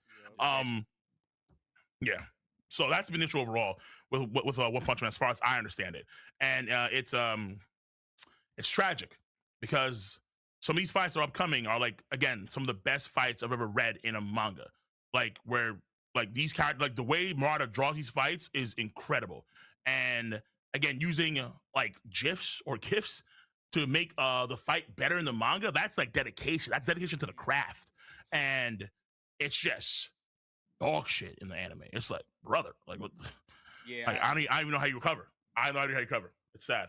Yeah, very sad. I don't know how they would give that little care to something that I feel like is such a good IP. Like, I'm actually surprised that that's kind of how it went down. Like, they put the budget behind that specific arc right there, but it didn't translate for the anime. That's tough. Like, maybe you need more money, more budget. Maybe, let's say they said, hey, we'll give you the budget now, and then you will, let's say, have this come out in 2026. Okay, be a lot better off for sure, because they have more time, because again, they have to balance out their time versus their money. But even, for example, I was talking to one of the animators, a very popular animator, Vijay Chansard. And Vijay Chansard, who's done like these incredible sheets for One Piece and for My Academia and so on, he said he'd be hella down to work for One Punch Man. He like that Vijay Chansard, he'd be committed to working on One Punch Man. He'd be down for it. But either someone of his caliber wouldn't have the time, or the funding's not there. However it is exactly, because so much of these details are kept hidden. Purposely, of course, to make sure that everyone, like the animators are okay, the directors are okay, like people aren't going to harass them too much, things of that sort. So these things are kept hidden, purposely, of course, like budget and time and so on. But if someone like him is willing to work on One Punch Man season 3, and he never got the call, that's a problem going on with the studio and probably the funding. And of course, but mainly the production committee. So mainly Bandai, Shueisha, that's where you have most of the issues in terms of funding right then and there from them. So top down, that's the issues. So have you so seen much. The last 2 episodes of One Punch Man? I saw the one last week where they had the CG guy, Studio Moe, come in there, and they did the fight between Flashy Flash versus Gale Wind and Hellfire Flame. And that was actually a pretty good fight. Okay. I was gonna say, do you think this fight you're talking about coming up, if it looks something like that, would it be okay? All things considered, Wells, it should be like on some Demon Slayer type shit. I ain't gonna lie to you, bro. Like, it should be like the fight that's coming up should be like, that's what it deserves. Like, it like the same animation you got to see in 1074 of One Piece when Luffy versus Kaido happened on the rooftop, when Luffy started bouncing off the lightning bolts. That animation deserves to be for that upcoming fight at bare minimum, because that's how good the fight is. Like, that fight is it's an incredible fight. The intensity, the combat, the emotions. Like, I gave it a 10 out of 10 in the manga when I read it. Like, again, I think it's that good. But under JC staff? Yikes. Oh, man. Yo. Ooh. I mean, because even season 2 of Punch Man, you guys watched that, right? Yeah. Do you think it was good season 1? There's no way, right? No. It was still Yeah. But yeah, it's still good. But if you compare that to, let's say, compare that season of One Punch Man to My Hero Academia. My Hero Academia is like, it's crazy right now. Like, the animation has been for the past like episodes 1 through 8 in this season, phenomenal. You need someone like that. Studio. Yeah, it's bones. Yeah, And so you need something like that for the upcoming fights, because that's how good they are in the manga. But if we can get season 2, I hate to say it, but if we can get season 2 levels again, that'd be great at least, because season 3 levels are like 5, 4, 3 out of 10. Like one of the lowest episodes of any anime ever is from One Punch Man. That should never happen. Like 1.6 out of 10 IMDb. How is that happening to One Punch Man? That was a terrible all episode. IPs. Yeah. That was a terrible Nah, episode. it's soul crushing, bro. Soul crushing. But I'm still confused on how you call My Hero Academia Big Sean though. Like I still am interested. Circled back. No, I'm very interested on how it's Big We Sean. established We his established future. this yesterday. Future. It's future. Future, He's not Big future. Sean. My hero is future 'Cause- to anime. Yeah, because we have this. Yeah. If you had to compare One Piece to rappers, who would One Piece? I mean, yeah, who would One Piece be? Whoever your goat is. Whoever you go to. I Jay-Z. No, for you Yeah, though. yeah. Wait, are you into hip hop? Are you into sports? What are you into? I mean, I was back in the day, but not anymore. Like now, I mean, I don't know. I feel like I'm too old right now for I don't have the same fucking spark I used to for hip hop anymore. I mean, like my goats have. Hip hop is in Yeah. a dead place. Yeah, But- it's like my goats used to be Jay-Z, Eminem. I'm a big honestly, Lupe Fiasco's one of my goats too, low key. I love Lupe Fiasco, but that's just me. Maybe I'm off kilter. Shout out Lupe. Yeah. Oh, thank. Okay, I'm not alone. Kendrick for sure, I think is goated without a doubt. And then also controversial maybe, but I think old Kanye is still like him. I think when Kanye was right, Facts. take his medication. Oh my God, Kanye was just Go, bro. medicated. Kanye, my God, bro, it's Facts. just too good. Who would Too good. Kanye be? Who would Kanye be for you in anime, like anime show? In terms of anime show, Yeah. he's up to one of the best. He's probably like old Kanye, not Kanye now, but old Kanye probably be up there with like Roni Kenshin, like one of the best, like to ever do it, like for real. But I would All right, say let's- One Piece is kind of like either your Kendrick or your Jay-Z. Okay. Yeah, I want to say, can we hear what your top 5 is if you have one? Like, just so we have a better understanding of where Okay. these fall for you. Anime, right? Yeah, anime, yep. Okay, so my number one anime is of all time Yu Yu Hakusho, bar none. All right, the dub. Okay, this is very important here. If you watch the sub, or read the manga, it's not gonna translate well because the subtitle version is different than the dub version. They're actually different. What they say and what they do is actually kind of, what they say is different. How they say it. So number one is Yu Yu Hakusho. Number two is going to be Tengen Toppa Gurren Lagann. Okay. Okay. That's for me one of my goats for sure, without a doubt. Number 3 is going to be I think it's gonna be One Piece. Yeah, number 3 is gonna be One Piece. Number 4 is gonna be Hunter x Hunter. Nice. All right, Hunter. Good one. Hunter x Hunter is goated, yeah. And then number 5 is where things get tricky. Number 5. I think I'm going to.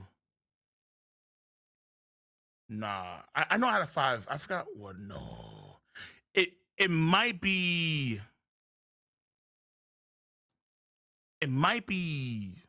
I'm gonna say Dragon Ball Z just to be sure, but I don't think it's Dragon Ball Z. I was thinking about Uh, 8 look, different look, look, animes.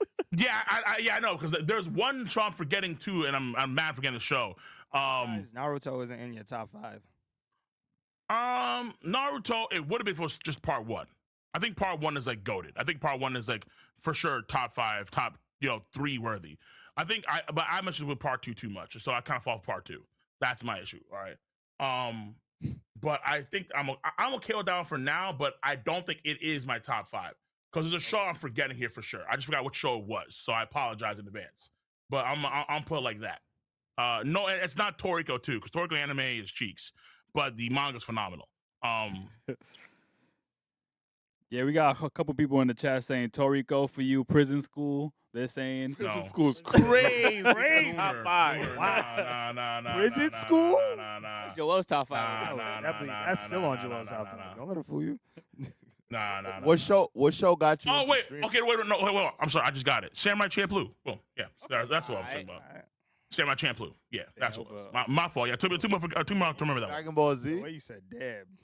Yeah. Because listen, Dragon Ball. Okay, I love Dragon Ball Z. Okay, I feel like Dragon Ball Z kind of like peaks around like Frieza to like Cell, and then afterwards kind of fall. I think Majin Buu kind of sucks. I don't keep a stack, but I think like outside of that, I love Dragon Ball Z. So it's in my top 10. But I think that One Piece, Hunter x Hunter, Tanto Gurren Lagann for sure. Yu Hakusho. I think Yu Hakusho. I was one of those kids that I think Yu Hakusho was just better than Dragon Ball Z. It was deeper. Like the stuff that we got in Dragon Ball Z with Frieza was deep. At least you thought it was deep. And then they get a chapter black in Yu Hakusho. It's like, fuck. Wait, hold on. This is actually like way more insane. Like the Shinobu Sensui arc, and then that's after the best tournament arc I've ever seen in anime to this date. The Dark Tournament arc. Dark Tournament. Yep. I mean, come on, bro. No. Dark Tournament is goated forever. Yu Yu Hakusho is definitely on my top 5 too. What show got you into streaming? So for streaming, ironically enough, when I was doing videos for the first time, I actually was doing gaming videos. I was doing videos on a channel called Very Smug Gaming. I was doing kind of for Halo Reach. Nice. But yeah, that's a long time ago. I think 2010 when I was in college. And the scene back then was very different for shows, but I just started yapping about Naruto and One Piece and Bleach. I started talking about it like in the same way the older guys would do. So the names, if these names remind you, so guys like Forever World, guys like the Phone 999, guys like Sawyer 7 Mage, guys like Yokohama Game Talk. These are like old head dudes back in the. A lot of them aren't even around anymore. But these are the guys I kind of saw when I was like doing content, and then I kind of followed suit. And then I wasn't really streaming really anything up until like I would say like around 2015, 2016 when I started to stream a lot more content. I started just to stream my reactions to things like Bleach, One Piece, Toriko, Hunter x Hunter, whatever came out, things of that sort. So that's when I started to really stream the content. Wow, so you got skin in the game. Like, when did you actually start? Like, I started 2011. Wow. Damn, yeah, he's crazy. Yeah. I've seen epochs come and go. I mean, I've seen people, you know, like what's going on nowadays, how people do content reviews to people that used to like literally plagiarize artwork and just put up there on the channels, or people that would do their reactions in hot tubs, like literally girls that would be in a hot tub and do their reactions to the chapters in a hot tub naked. When YouTube was like a lot looser, that's for damn sure. That's for damn sure. So I've seen epochs come and go. Yeah. And we're about to get into some super chats, and then we're gonna get into some One Piece talk. So we got a lot to talk, let's go. The manga, the show, the movies, the merch, everything. So we're about to get right into it, but let's get to some super chats. Yeah, we got Aaron Uzumaki donated and said, "Yo, King of Lightning, My Hero Academia, or Black Clover? Which is the better anime?" Ooh, that's a good question. Oh, I mean, I would say My Hero. I think My Hero right now, for like if you include like the seasons, like the rankings, My Hero right now, this last season has had for like the actual story, like episodes 1 through 8, it's over 9s across the board. 9.1, 9.2, 9.7, 9.8, 9.6. Now, My Hero's been kicking ass last season, so I'd say My Hero. But what is it? Paragon Movies, they did say that they're really hell bent on making Black Clover when it comes back, and it's some of the best shit out there. So they're hell bent on doing that for the return of Black Clover. So if it comes out and it's better, then I mean I'm gonna switch up games, obviously. But we'll have to see. I feel that. Ezekiel donated again and said, "Jerry, how you hate on Bleach when you like Fairy Tail?" I hate this question. Like y'all ask me this question every podcast, and I give you the same answer every podcast, right? Any complaint you have about Bleach, they said Fairy Tail does it worse. Let me explain something to you. I tried watching Bleach by myself before we reacted to it, and I just couldn't. Like it just wasn't gravitating to me. You know what I'm saying? I don't hate Bleach, and I just want to let this be known. I don't hate Bleach. I just think it's high. You know what I'm saying? Fairy Tail got me through a very tough time in my life, which is why I like it so much. Like I understand why people hate it, but that's why I like it. So cry me a river, build me a bridge, and get over it, and stop asking me this damn question. Damn, like seriously. Like, yo, like, I mean, really tight. I'm sure you get that question too. Hey, yo. I'm just being stupid. Wait. Is Natsu cool to Ichigo? What happened? Is Natsu cooler than Ichigo? Is Natsu cooler than Ichigo? I think Yeah. Ichigo has more swag than Natsu. Like he's a Okay, good. cooler Thank you. character. All right, Yeah, like sure, yeah. That would be that'd be I wild. sure. Yeah, no. Yeah. Natsu's not even my favorite character on Fairy Tail. All right. Wait, So- so then why do you watch it, dude? Why do you watch it then? What's going on? Just friends? Nah, like I said, like I watched it at a time in my life where it was like I was going through some stuff, right? And I just randomly found it, Oh, okay.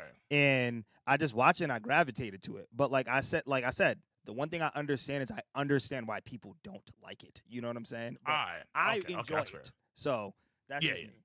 And Urza Alright, got fair, double D. not to be fair. honest. Yeah, Urza. Oh, Urza's my Yeah, wife. that too. We don't like Lucy. But I love Urza. There's a lot to love on Fairy Tail, man. Is it this? Honestly, this low key in thing? some Love. fits, Lucy's hotter than Urza. In some fits, You said who? low key.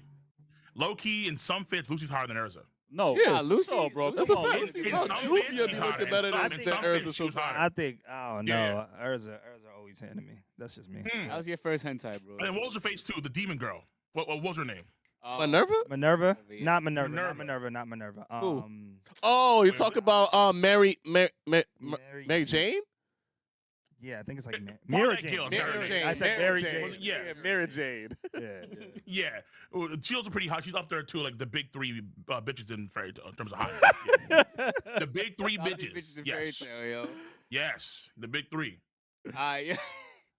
Yo, we got Janice Makudumaru donated and said, King, if you could ask Uber how he feels about Luffy versus Dofi and where he's at now, what would you ask? I'm not sure if you can answer that. I'm not really sure. Uber Ikari, aka the nerd nigga. He's one of the old school heads. I actually don't know what I asked him right now. That question, I've seen this man like I think like 9 or 10 years. So I don't know. I'm not too sure. That's been an epoch. That's an era. So I'm not too sure about that one right now. And then, so I'm the pass on that. I'm the pass. and then this one's for you, Jerry. That person also said, also Fairy Tail is misunderstood from old heads. Urza is fire. Yes, sir. That's for you, Jerry. Yes, sir. Yeah, but he just Urza's gooned. fire. He just gooned. He just got Facts. horny. That's it. Nah. Urza, no. Aside from Urza looking good, because Urza does look good, she is a ill ass character. Like within anime, she is one. To me, she is one of the best female characters in anime.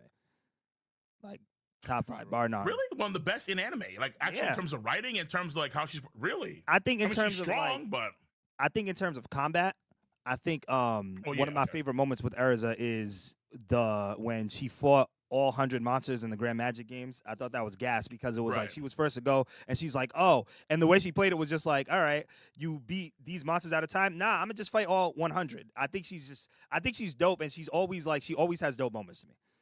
okay, that's fair. I mean, yeah, in terms of power, she is lit. I'll give you that. Yeah, she's lit in terms of power. Cam Stulon donated and said, "What's up?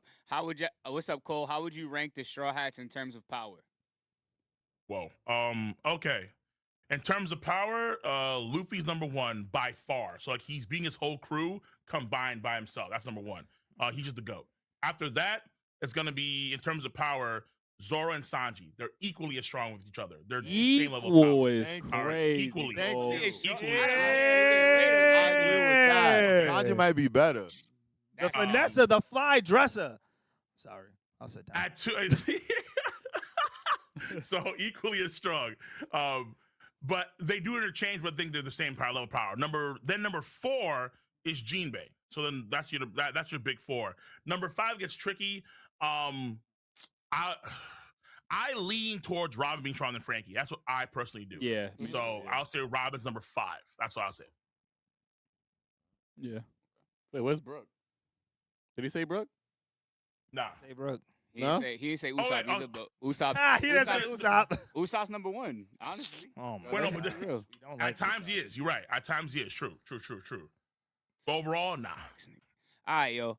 The Black John donated and said, "Did y'all ever finish Windbreaker season 2?" Yeah, we finished it. Yeah, we definitely it. finished it. for sure. A lot of hands on poles on that show. I- Yeah, that's all I'm saying. Cedric donated. Cedric donated and said, "Thoughts on JoJo's Bizarre Adventure? It's God tier. Cole knows the manga. JoJo's is fire. Can't wait for the next one. No, actually, I don't know the manga. I don't read the manga. I have no idea about the manga, but I watch the animes. And the anime's fire. Part 5 goated forever. Part 5 goated forever. In my top 10. Goated. And then all right, and this last one here we'll get to is Cole, don't let them get away with Kisame soloing the verse thing. That was an Irwin level take. Jeez, yo.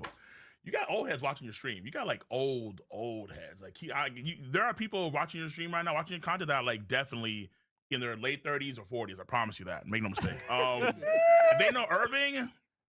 All right, so this is an epoch. We had the Otaku Battle Dome epoch where we used to do a lot of these versus matchups. We used to just talk on Skype and talk about fights.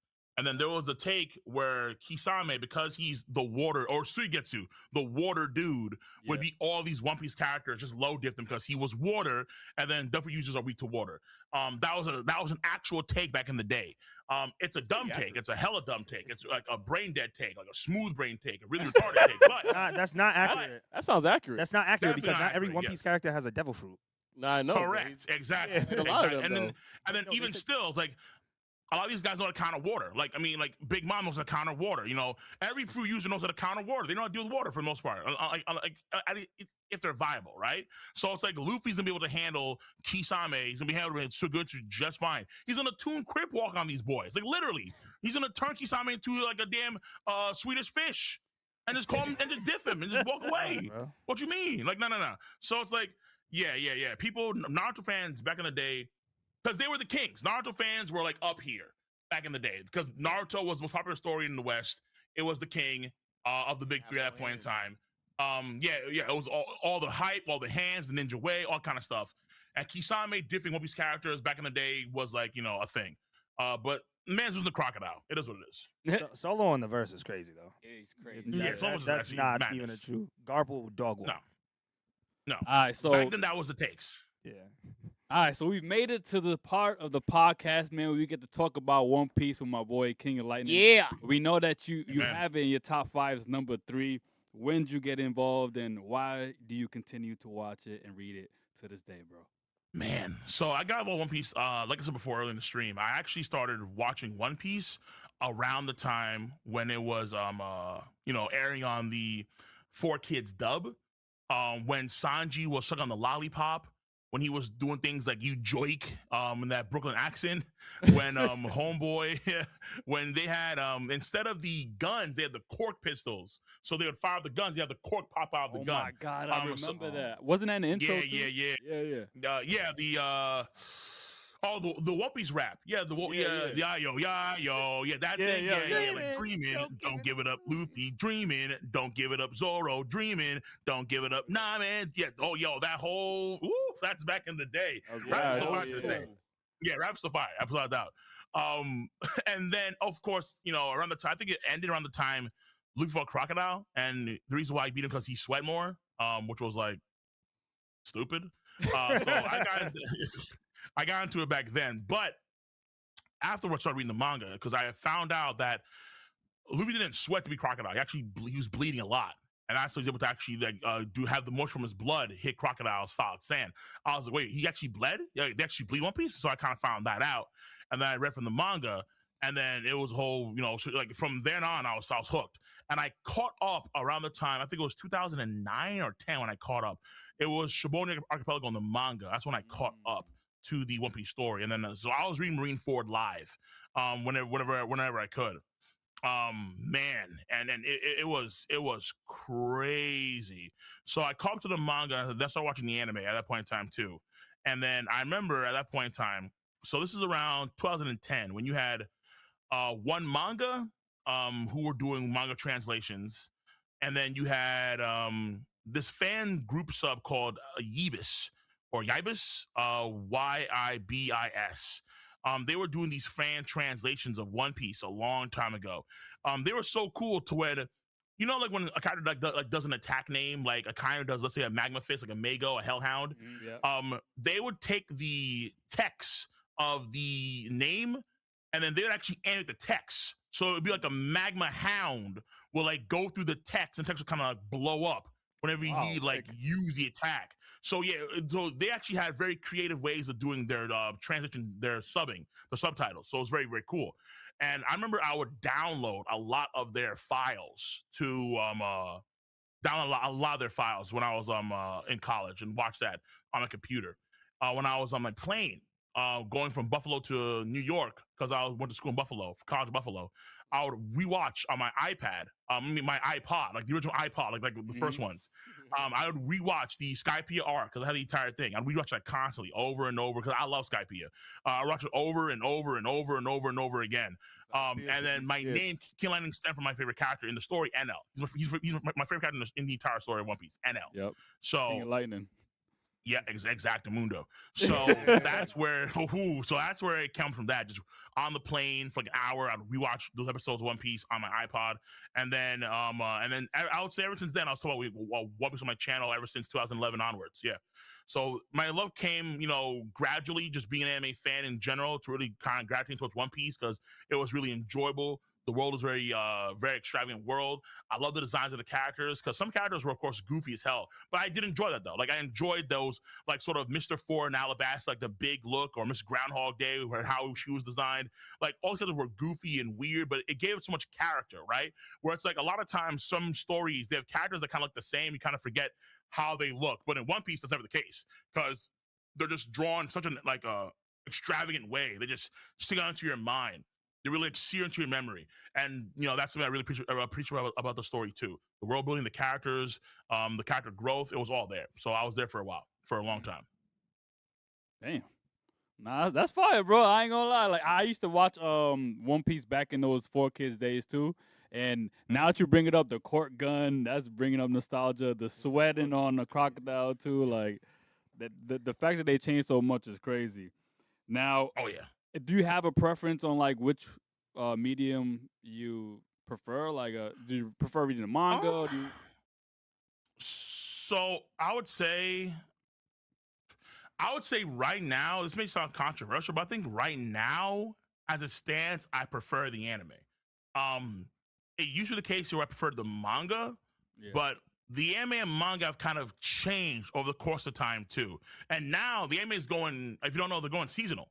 So they're going to be after this month from January to March, they're going to go seasonal now. And then so we're going to have, I think, a max of 26 episodes per year for One Piece. So no longer is going to be weekly. So just your schedule for that. But right now the anime the quality is so good. And they're even adding a lot of content and fights that we don't see in the manga. I think over the course of time, like the way Oda's drawn fights in One Piece, they've gotten worse. How he's drawn them, how he's done the fights, and the anime has gotten better. Where there was a point, that's how it's been, honest to God. Because there's been a point in time where I think people believed, and it was the case, where the manga was superior quality than the anime. But I think now it's kind of flipped, where the anime is superior quality than the manga.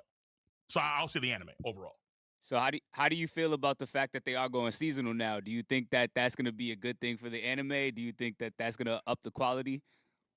Yeah, for sure. Because like, think about it. Like, there are some episodes of One Piece that are like really top tier episodes. Like, think about when Zoro fought against King the Wildfire. That was like a top tier quality episode, like through and through. Or when Sanji fought against Queen. Or some fights with Luffy versus Kaido. Or let's say Luffy versus Rob Lucci, right? You're gonna be able to get that way more consistently throughout like the episodes now, because they're kind of leaving it to 20 episodes as a whole. And then for the manga, like the way fights are done now, it's like they're kind of like jumbled a lot of times, where they kind of give you clashes and moments here and there, but Oda doesn't focus on the fights like the way he used to. But that only gives the anime and the directors of the episodes more time to really flesh out the fights, add choreography, add a lot of impact frames, really bring the fights to that level that we saw in Wild Country more consistently. That's what I think. Because now the pace can be better too, because you have less episodes, which means that you can jam pack more content into an episode now per year, which is great. That's just great.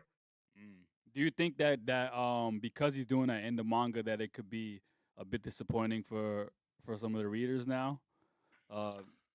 How you mean? Like the way it's gonna end, or like because it's just like ending in I general? feel like more recently, without these guys haven't read the manga, you know what I'm saying? But like, do you feel like you wish you had more details in some of the fights that we've been seeing?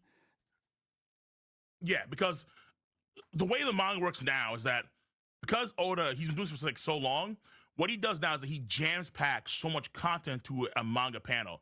Like, it'll take you, let's say, for Black Hole, for example, you can read them, let's say, 5 minutes easily. But for One Piece, it'll take you like way more time because each panel is jam-packed full of details. Like you'll have like 6 or 7 different panels in a page, for like double page spreads, and it's like there's so many things that are happening in each page. It's so condensed, and so because it's so condensed now with information of lore, character dialogue, cutting from one scene to another scene to another scene, what happens is that there's not enough time for the fights, right? Like sometimes you get a fight focused chapter, which is great. Like when Luffy fought against Kaido on the rooftop, we have a fight focused chapter. But then even still, sometimes we'll cut away and then we'll just focus on, like, let's say another character running around, or let's say we focus on another character, let's say talk about some lore, right? And it's like all within like a let's say a 20-page chapter where you're getting almost compared to like other stories, you're getting like 3 chapters worth within a single chapter, even more at times. So I think that's why, in terms of the fights, the anime can better pace it out because they can actually show you more visual content. And on top of that, they can fill in the gaps that Oda left behind. Because Oda, I think nowadays, he leaves gaps in the manga about what happened here and there. The anime can fill it out easily. And they're doing that as we speak. I mean, time and time again, they have been doing that. All these fights, like when we saw at episode 1074, Kaido vs. Luffy, when they're fighting and the lightning stuff is happening, half that stuff didn't happen in the manga. Half that didn't happen. Not even, like, I think most of that, like when you have Luffy touching the clouds, going upside down, he grabs the lightning strings, he throws them at Kaido, and then he's bouncing on the lightning. That never happened in the manga. He didn't go upside down, grab the cloud. That never happened in the manga. But they put it in there. Like in the manga, it's only like 3 panels or 4 panels. That's it. But in the anime, they're like, we're gonna give you a whole show. Like we're gonna take that, we're gonna milk that high heaven and give you a fantastic fight. Absolutely anime, 100%. How do you feel about the last arc, Egghead, that's weekly? How do you feel about it so far? Ooh, weekly. The last arc so far, I think. Yeah. I think it's been like a really, really good arc. In terms of the beginning of the final saga, right? I think there's a fear. Like I would say, most final sagas for most shonen I've seen kind of suck. I don't know why. Maybe because the author didn't plan it out. I think that case in point, like with Kubo, it started off really strong and then kind of fell off a cliff. Kishimoto actually had a pretty good start and then it really sucked, like bad. But I feel like most final arcs are sagas are hard to do, and I feel like with Oda so far, he's doing a great job of that. This last arc, in terms of the lore world building, it was very, very good. I think Kizaru vs. Luffy is one of the best fights I've seen in a minute, dude. That shit was peak. Holy hell, that was so damn good. Rob Luigi versus Luffy 2 was also epic as hell, man. I mean, that transformation when he goes to gear for the first time, and then he blitzes the shit out of Rob Lucci. I was like, what? Nani? And then just gets smacked across the face. And then Lucci comes, like seeing that old school, because I was fire in the anime back then, NES Lobby. And they may even fire now. Harking back to old school stuff too, in terms of some techniques that they used during the fight. So I think it's been, like, in terms of hands, very, very good. In terms of lore, also very good too. If you care about lore, you care about actual world building and story depth. They've been doing a great job of that for sure, without a doubt. I think one of the things, and I'm curious how you guys think about this too, in terms of the world building of One Piece, and then we find out all this information about the world. Like, how do you feel that, like, hey, the world now is expanding in terms of the history, where we're finding out more details about the past and how the past, they have the age weapons of destruction that caused the flooding. Like, how you guys feel about that content? Because I'm curious about it from my point of view, from your guys' point of view. I'm curious. Honestly, I feel like that's one of the things that makes me love One Piece for what it is. It's like, yeah, the fights is cool and everything, but I love how vast the world is and how vast the lore is. Like, we have all this information that we get, but it makes us have more questions. It's like, all right, now the world sank prior in history. So what does that mean for the current islands that's now? Like, were they at a different position at one point in time? Fishman Island, that makes me have like a whole different perspective on it. Like, damn, this must be one of the most important islands to the lore for what could have happened, especially with the apology that was already issued on the I think it was carved on a rock down there, a poneglyph or whatever and stuff. Like, I feel like it makes you call back to a lot of things that we already see in the past, and it makes me look forward to whatever is going to be revealed in the future. I agree with you on that too. I always say this. I wouldn't recommend somebody One Piece because of how long it is, right? But I understand why people love One Piece because and why people kept watching One Piece because of the mystery behind the One Piece, right? You want to get to know more about what's going on. And I think that One Piece has done a good job with doing that and unveiling this mystery and making the presentation of it crazy. Like everything that's happened in Egghead thus far, like the message with Vegapunk and how he broadcasted it to the world, just for it to get cut off, right? And us not get the full message. You know what I'm saying? Like it's I think it's not just the lore, it's also the presentation of the lore, how they're letting us know everything is happening and how everything is unveiling. And I like the fact, we also talked about this yesterday too. I kind of like the fact that I had said, I'm excited for Luffy to actually find out everything that's going on, because as Vegapunk is saying all these things, Luffy's actually and the Straw Hats actually aren't really hearing it, except for Robin, right? But the guys made a very valid point to say, I actually kind of like the fact that Luffy doesn't know what's going on, because if he was to know everything, he probably would be like, okay, like he still doesn't even know like he's Nika, you know what I'm saying? But he also doesn't really care, and that's kind of dope, you know. It is like the robot's like, oh, like you're Joy Boy. He's like, who? Yeah. Okay, who? Like who? Joy Boy. And Joy Boy's like a quintessential figure of the past. Like hello, like so. But that's for sure cool, because like Luffy, even after it's all said and done, like his character perseveres. Right? It's been like over 1,000 episodes, and he's still Luffy. He's still him. Like he's focused on his goal, dead set. Even if he is like some legendary figure per se or where the hell, it doesn't matter, because he's still like that's why I love that line when Luffy fights against Kaido in the Gear 5 form. And then he has the drums liberation. You have Zunisha going joy boy in the background. And then Kyle's like, yo, who are you? Like, what you mean who I am? I'm Luffy, bro. What you mean? Like I'm me. That's it. Like I think there's so much of a when you think about like what we do as content creators, like there's a degree of like perseverance you have to really have to kind of commit to this craft. You have to really like be willing to, despite the odds, ups and downs. There's a lot of things that just kind of persevere with and really be steadfast. I think Luffy's character kind of buys that a lot too. Where like there's a willpower you have to commit, even if you like get to the highest mountaintop, like you're him, like you're one of the best in the world. Still maintaining who you are is quintessential. Right, and I think Luffy just embodies so much of that, and I love it. I think it speaks to us for sure as content creators, without a doubt. Yeah, I definitely think One Piece. I think Oda's probably one of the best storytellers of all time. Like especially like with where we're going right now. I just love that. One Piece, to Jerry's point, is I think the thing that scares people is how long it is. But I think that how long it is kind of the beauty of it, because the fact that things you learned in the beginning of these episodes still hold very true and important to the grand scheme of things for the story. And for how many characters they've introduced us to in One Piece, they still are really good at making you care about so many characters throughout this story. And where we're at now with Bonnie and Kuma and everything that's going on, I think, man, it's elite. It's elite.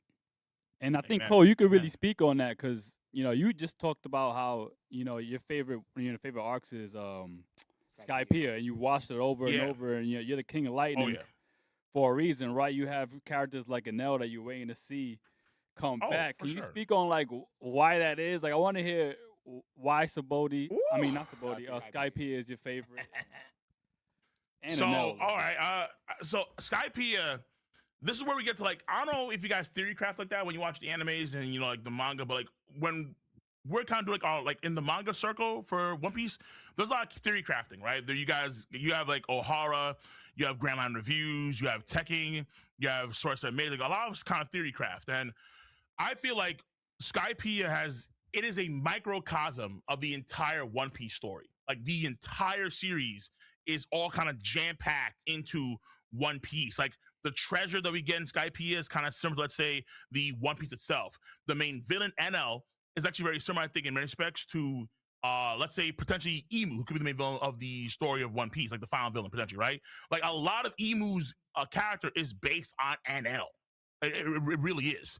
How Luffy goes about trying to chase down NL, and how he needs to let the, what do you call him? The Mont Blanc cricket, the ancestor of Norland, know what's going on about the gold treasure, how it's actually in the sky, and how he has to ring the bell as if it's a signaling of the truth.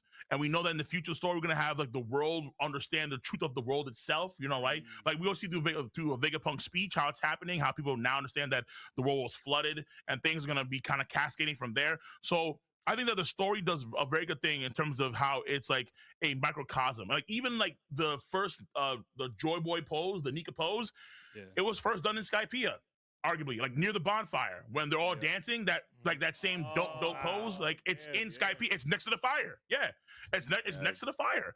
With the wolves, when they actually bring together different factions, like the wolves are enemies of the humans, they want to eat them, but they actually come together, have a party, which is so symbolic of how One Piece works. And we're seeing in real time too, different factions, races coming together, you know, potentially in the future, and things of that sort, kind of try to be this overall grandiose evil. So there are things how, and also the idea of the sun god was mentioned in the flashback in Skypiea. The idea of the sun god, the rain god, the moon god, and that flashback with Kalgara and with Mont Blanc Nolan. And so all these signs, I think, you know, really stemmed from let's say One Piece and its future kind of, I think, originate maybe unintentionally, or maybe it's, let's say, Oda actually had it planned out, who really knows. But a lot of them are stemming from Skypiea. And then in terms of a character, I feel like NL is one of the best characters in terms of like really representing that sort of godlike figure, where he's one of the characters that actually cheated death, because he's actually a character that had his heart stop. He was dead. And then this man, like a deity, he came back to, like, he restarted his own heart by just sheer willpower and lightning ability. And I think over the course of, like, you know, watching anime, I've kind of gravitated towards like lightning users. Like I've always dug the Sasuke Chidori a lot. If you want to go like really extra like old head, there's a character, I mean, obviously Raichu from Pokemon, but there's a character called Amino Genji from Get Backers, which is a pretty old school show, but he was called the Raite, as in like he was called the Lightning Emperor Amino Genji. I used that profile picture to my day. I love Get Backers. So lightning characters I've always the Raikage is my boy. Yeah, like he is my boy. I fuck with A heavy, bro. I love A. Like, oh, you have Susano, cool. Lariato, like, I'm oh, okay, like I like this guy. Like I fuck with him now, definitely. So there are certain lighting characters I dug a lot, but NL's lighting characters I think are really, really cool. Like how he's able to like hear what folks are saying across the entire sea. How he was able to just bring down judgment from anywhere across the entire sea, like these big bolts of lightning. How he could take all the clouds and make a giant ball of lightning, wipe out entire islands. You know, it's like NL, like he still gets glazed to this day. People want him back. Oda knows people want him back, like desperately, but he's kind of like hiding. He's kind of like, you know, he's not trying to say anything. But Oda clearly knows that fans want NL back, like to this day. And NL has been the truth ever since. I mean, and that iconic quote I love a lot about how like the idea of what a god is, in some sense, about how people don't fear God. Fear itself is God. Like heavy bars. There's like low-key heavy bars that have so much meaning. Especially when, let's say, again, the final villain of the story, potentially Emu, which could be the embodiment of fear itself in some way. So it's masterful. When you really dive deep into it, I think Oda, he's cooking with some of the best fat, like Wagyu fat, and it's gonna taste delicious. Trust. Wait, Emu trust. Yo, shut the hell up. That was actually funny. Bro. It's funny how you're talking about Ino is one of your favorite characters. Who would you say are your top 5 favorite characters on all of One Piece? Ooh, okay, that's easy. Okay, so number 1 is NL. Number 2 is Sanji. Yes. Number 3 is Shanks. Number 4, number 4, Number 4 is the goat himself, Monkey D's Luffy. And then number 5 is Blackbeard. Boom.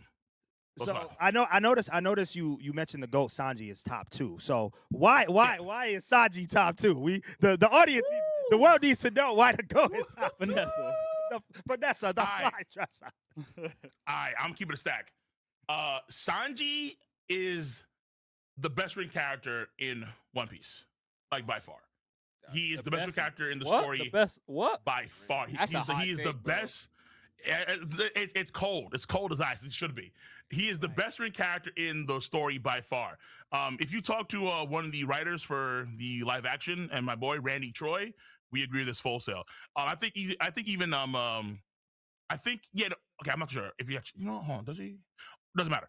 The idea is that Sanji as a character, he is so written in the pre-time skip and even the post-time skip too. He is the character that the author himself identifies the most with in all the Straw Hats. Oda himself identifies the most with Sanji out of all the other Straw Hats. That's saying something, right? And when you think about how Sanji, it's a meme in the community, but in the post-time skip, look at Zoro. He gets deep character stuff in the SBSs, in the Q&A sections. Sanji gets a whole arc. He gets like a whole arc about him and his family and Germa and what it means to him, about fatherhood, about marriage, and then how commitment to his own code. I mean, people hate Sanji for what he did in Enies Lobby, where he didn't kick Khalifa, because he wanted to commit to his code, even though Robin's life was at stake. But you can see how time and time again, Oda brings up like a lot of his character elements and how they're so real for the character and how he's able to commit to them, even though he loves his crew. A code, or let's say almost like a religion, is also have equal standing for him as well in terms of importance. In terms of Sanji is just him in so many respects, right? Oda gives him that time and focus. Even in Wano Country, which was like Zoro's arc, the best character is Sanji. Even in Zoro's own arc, it's Sanji. Because Sanji, he gets the raid suit. He's like, yo, I'm gonna put this on, even though I hate my blood family. I can't stand them. I'm putting this on to what? Protect my friends. To make sure I have enough power to make sure that they're all good. And then later on, what happens? He destroys the raid suit. Because now he's thinking, I'm losing my being. I'm losing who I am. The one that Zeph, while I'm from Zeph, I'm losing these things from Zeph. And I'm going to give up the raid suit because even though I have that power, it's making me stronger. I'm losing who I am, what I worked for, what I had to fight to be biologically, right? Now I'm trying to lose the raid suit, but I'm okay with that because as long as I make sure my code is solid, I'm good to go. Fuck the power, fuck the raid suit. I'll do it myself. I'll do it how I got to do it. And then I love that scene of in the anime when they put Zeph before he beats Queen, like remembering who he really is. Remembering that even though he's a Straw Hat and he has this German power, he may mutate at some point in the future, he's still Sanji through and through, which is the same line that what Luffy told him in Whole Cake Island. He said, I have all these problems, I have all these issues, my bloodline's, trash. But then what does Luffy say? Well, yeah, but that's you. That's who you are. And it spoke like wisdom to Sanji. As a character, Oda hits too many damn good notes with Sanji. No other character in One Piece, like who else? Because I'm waiting. I'm not seeing it. It's just I will Sanji. agree that he has a better, because Zoro, you're right. Wano was supposed to be Zoro's arc, and we just got a bunch of fights for Zoro and a little bit about like where he's from, like, you know what I'm saying? Fact, bro. But I never realized how much of Sanji love Oda has given him, especially since the beginning of One Piece, because he in multiple parts in the story, the beginning and towards the end with Wano, and he actually got in the middle with Whole Cake. Like, he did get a lot of love. I still prefer Zoro. I think he's a cooler character, but I don't hate Sanji. I don't either. I still really do like Sanji. But I know none of y'all hate Sanji. Yeah. I just don't like Sanji's. But like that's because he Does he say Sanji is the best written Straw Hat though, not the best written character in the story? No. He's best written character, like character.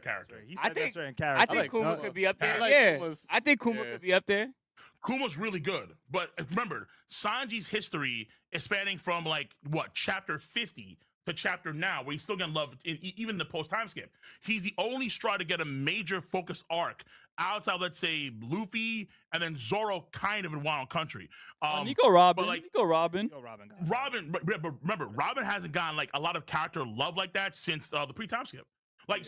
Zoro in the pre-time skip was, oh shit, dude. Zoro in the pre-time skip was goated, man. The things he had to do as like the first mate, he came in there. Remember when Luffy beat up Usopp? Yeah. And then everyone's panicking. Zoro regulating, like, listen, this is Captain Orders, bro. Okay, if you want to bring him back, that's fine, Luffy. he's got to apologize. He has to be on his hands and knees and beg. Otherwise, we will not accept him. Like Zoro had moments like that in the pre-time skip, like just goated shit. And then in the post-time skip, I'm just a badass. I just cut shit down, which is cool. But it's like, where's that character? Nah, I'm in the corner sleeping. You know, swords, boom, cut. That's the end of the story. He called him a meathead. Yeah. He became over meathead. He did. Oh, wow. Yeah, bro, just swinging. There's no nothing deep to his storyline after the pre-time skip. Yeah, I completely agree with you on that, man. I think. And then also too, you have to remember, like, well, I don't know if you read other like let's see any other content outside of the anime, but Oda has these SBS question corners, and then Oda revealed Zoro's family lineage in the SBS question corners, not in the anime or the manga. He did it in the question corner, which is like, how do you not reveal that in the actual anime or in the manga in a question corner for Zoro? Wow. Meanwhile, Sanji has an arc dedicated to his family. Because he's the real number 2. Zoro wasn't involved. Which Zoro wasn't involved too. The thing that y'all don't agree with is that Sanji is number 2. He's saying he's number 2 as well. Y'all don't agree with that. He didn't say that. He said they're 2 and 2. He said they're the same. They both. He said they're neck and neck. Yeah, in terms of power, I think they're equal. They're not gonna like Sanji and Zoro. I think will fight each other. Like if they had a fight, it'll be like the same thing as like Akainu versus Kuzan, or even closer, probably. Like it'd be like something like that. Akainu ended up winning, so who will win? Allegedly, maybe he gave it up. We don't know what happened. It's alleged. Homie lost a leg and stuff.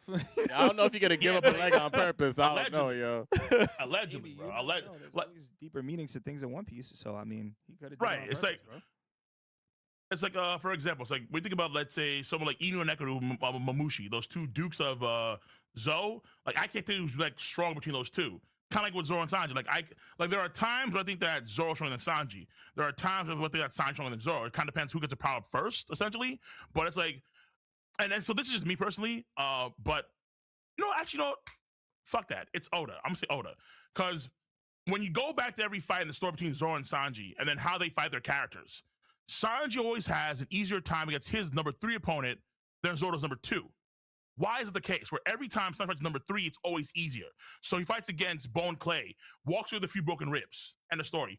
Mr. One fights against Zoro and Mr. One, they fight each other. What happens there? Zoro's like bleeding the hell out, like on his last legs, needs to get wrapped up, constant bandages. And it's like consistent, like the entire story. Against King the Wildfire, right? Great fight.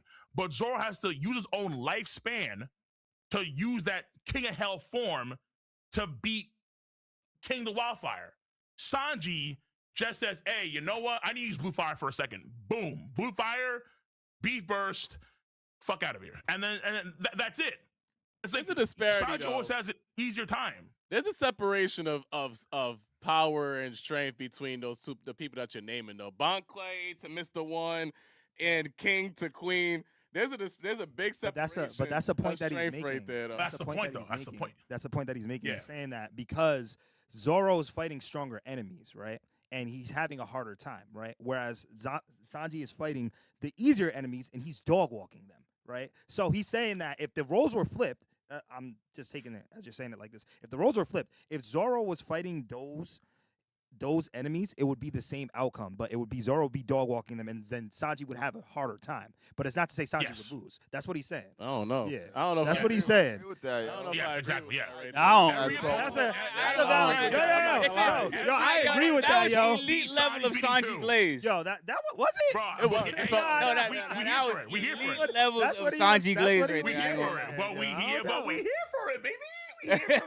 Listen, But that is the a glaze is though. necessary because people don't understand. Like Oda, I'm almost positive that Oda has given you hints, even from the beginning, that Zoro and Sanji are on the same level. So, for example, remember how like there was that line about how this is way back when East Blue, where Red Leg Zeph, back in the day, his kicks were so gnarly that he could leave his imprint in steel. Like he could like literally leave his boot mark into steel.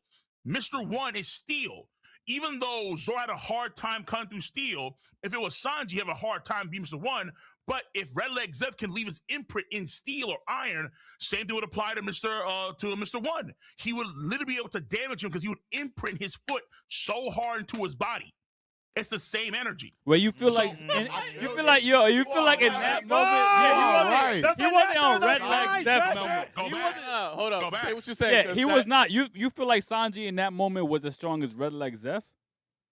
No, I think either he was just as strong or maybe like slightly weaker. It kind of depends. 'Cause we don't know how strong Zeph is, right? That's what Like, I'm we don't saying. know how strong There's Zeph some is. real glazing But going I'm on, saying though. his You gotta acknowledge the muscle glaze. Like, this time. is crazy. And then let's Glaze told him. acknowledge that Zoro got better hockey. Yes. And when they Zoro- fought right, Kaido, Zoro- what was Sanji doing? Like, Sanji wasn't there. Sanji wasn't on the roof with them. but that's For that's a what I'm reason. saying. For a reason. Every time you guys bring this up, you're continuing to support his point and what he's saying. That's like what he's I'm saying that saying. Zoro Thank fights you. stronger enemies, So right? never- He's saying that Zoro fights stronger enemies, which is why he has a harder time, right? And he's saying that if Zoro fought Sanji's enemies, because Sanji dog walks his enemies, then Zoro would also dog walk Sanji's enemies too, and then Sanji would have that same hard time that Zoro has. He would have that hard time if he That's fought glaze. Zoro's enemies. Yeah, because Is that glaze? I don't think that's glaze, though. Man's on point. Man's on point. He's on point. That's not crazy. He's on. Yo, he get another example, right? Remember Kaku versus Zoro, right? They fought from the very beginning. Kaku was on a chair, like, yo, what's up, son? Oh, yeah. You saw me out, bet. Okay, I'm gonna fight right now. Actually, I'm a 4-sword style user, right? Okay, cool. Kaku versus Zoro happens from beginning to end. Sanji fights against Jabra, who's like Kaku's rival, right? So like, a lot of times, whenever they fight rival dudes, it's always like number 3, number 2 are always rivaling. So King and Queen are rivals. Kaku and Jabra are rivals. Even remember this: Bone Clay fought against Mr. One in a random bar, right? Before he fought against Zoro, he fought against Bone Clay, Bone Chan. So they're kind of like rivals too. What happened with Sanji versus Jabra? Before that fight, he got beaten up by who? Khalifa. So he's going into that fight already weakened. He's going into that fight already injured, and he still beats Jabra, who's the rival of Kaku, and then Zoro has to beat him when they fought throughout the entire fight. So what does that mean? Sanji had an easier time fighting against Jabra than Zoro did against Kaku. It's consistent. It's always there. It's always there. All the And time. that's not glaze because we're acknowledging the fact that Zoro is winning against stronger enemies. So how is that glaze? Correct. Like, He's pointing out every Easter egg and like Yeah. little innuendos and hints that are there, and Yeah, from Oda they're even there. saying that Sanji's his favorite. So I definitely see he has proof to back it up. So But I'll put it. I'm this telling you. way. that might be the Not surprise glaze. in the future. So. And then like keep in mind too, it's like Zoro gets this crazy hockey buff in Wild Country, right? What does Sanji get? Sanji gets the germ power-ups. He has a stronger body. He has exoskeleton regeneration. Man is moving like pseudo Wolverine. And then also he has fire so high, the man's making lightning plasma, and he's kicking Queen, who has hockey mastery too, off the park. Like every time Zoro gets a major buff, Sanji gets one too. For a reason. Like the only character that's like really off kilter among that group right now is Luffy. Luffy's like over here somewhere. Like I don't know. Like again, I feel like even though Zoro and Sanji and Jiro are great, Luffy's being his whole crew 1v6. I mean 1v8. He's being them by himself. He's that cracked out right now. He's that insane. But So if that's the case with Sanji though, why don't he get a chance to fight these people? Like why Every time. if they're literally the same, if that would be Yep. the conversation we having, then why one day don't Luffy be like, yo, you go fight King this time? Yo, y'all fight the same. I just don't even Because, we're like, never, Sanji- it's like basically what we saying right now is like, oh, he could beat up the little dude mad easy. So if he fought the bigger guy, he'd probably be all right there. Yeah, Like, you know what I'm saying? probably Like, being you the probably big be word. all right. Probably. He beat up that Probably, trash but dude, and Zoro had a tough time with the hard guy. So maybe if he fought the hard guy, he'd probably make out the same way. Probably. because it's acknowledged that Zoro is Luffy's first mate. So because of the show, this is what I think. Because of the show, of course they're gonna take Zoro, his first mate, and always put him up against a stronger enemy than Sanji. I think that's why they would do it like that. Or it And could I be would, that and, he's and also that doesn't stronger. take away. And that doesn't It take away. could from also him be either, because if I sent you there, they're gonna kill you. But nah, he Nah, probably but- told us. I guess it's how you Nah, look but at they it, right? don't- In the fighting, it's not like, yo, Luffy's like, yo, you go fight. It's just you happen to be in the area and you just fight whoever's there. Yeah. For 1,000 episodes. right. Sanji ain't never there. Oh, Since when does Luffy delegate who's gonna fight who? Yeah, I know. That's why I'm like, Exactly, you don't even do exactly. that. And the main thing too is like in the last the Egghead arc, we seen Sanji was able to kick the Gorosei dude with the sword, and Zoro was also able to do the same thing. So I feel like they are showing Right. it because they literally show both of them attack one of the Yeah. strongest people, and they Yeah. both got Yeah. him moving. And I said that Exactly. Yeah, while no, I on point. watched that. So The finesse And of also the to keep fight, Dresser kicks flyer than Liu Kang. Just remember. Yeah, The bro. Conqueror's- Hey, let's go. Because like, If listen, hockey dude, is it's like, king, if hockey is Liu king, then we Kang. know that Zoro is stronger at this current moment. No, we don't. Because here's the thing, all right? And here's the report, all right? So Tell 'em. Sanji is the only character in the story to have this sort of moveset. He's very unique in that front, right? Sanji, because I'm not getting any spoil stuff, but Sanji is able to get stronger, like almost at times at will. So, for example, his fire that he has already did the same thing that Luffy's Rio Haki did when he fought against Jabra. Luffy's real haki could do what? He could punch you, and then his punch, his haki, could go inside of your body into and do internal damage. What did Jabra say? Jabra said when he got killed by Sanji, my organs are fucking burning just by getting that kick. So Sanji was already doing that internal damage shit the moment he got the devil leg. The moment he got the devil leg, Luffy just finally got there with the devil with his haki. Oh, he right? just kicked them that And then- hard. If I kick somebody really hard, you might be feeling. You might feel No. it in your- No. You might feel it in Nah, your organs, nah, bro. nah, I'm nah, not nah, saying nah, you nah, might nah, kick nah, you that nah, hard. I might start thinking the hockey, yo. What you mean? If Usopp could have Conqueror's hockey, then Sachi Right? Sachi Right? and Zoro are equal, bro. I mean, like the signs are there. I mean, I can even go back to, let's say, because I'm a master of this game because I have to do it Brago. So for example, you have in Thriller Bark, everyone remembers that Zoro fought against that big oars dude, right? Yeah. When he got the new sword, right? Mhm. What folks forget is that after he gets diffed by well, not after, well, before Zoro fights against Oars Luffy, the first person to fight against Oars Luffy 1v1 is Sanji. Sanji gets diffed too, but he was the first person to do it after he had to take all those shots from Absalom defending Nami to make sure that she was okay. Whereas Zoro fought against Ryoma and he was clean. So Sanji has these moments too, but folks didn't forget because again, here's the thing. Oda understands that. I think he said before too. Zoro as a character fits a certain archetype that Oda said is necessary.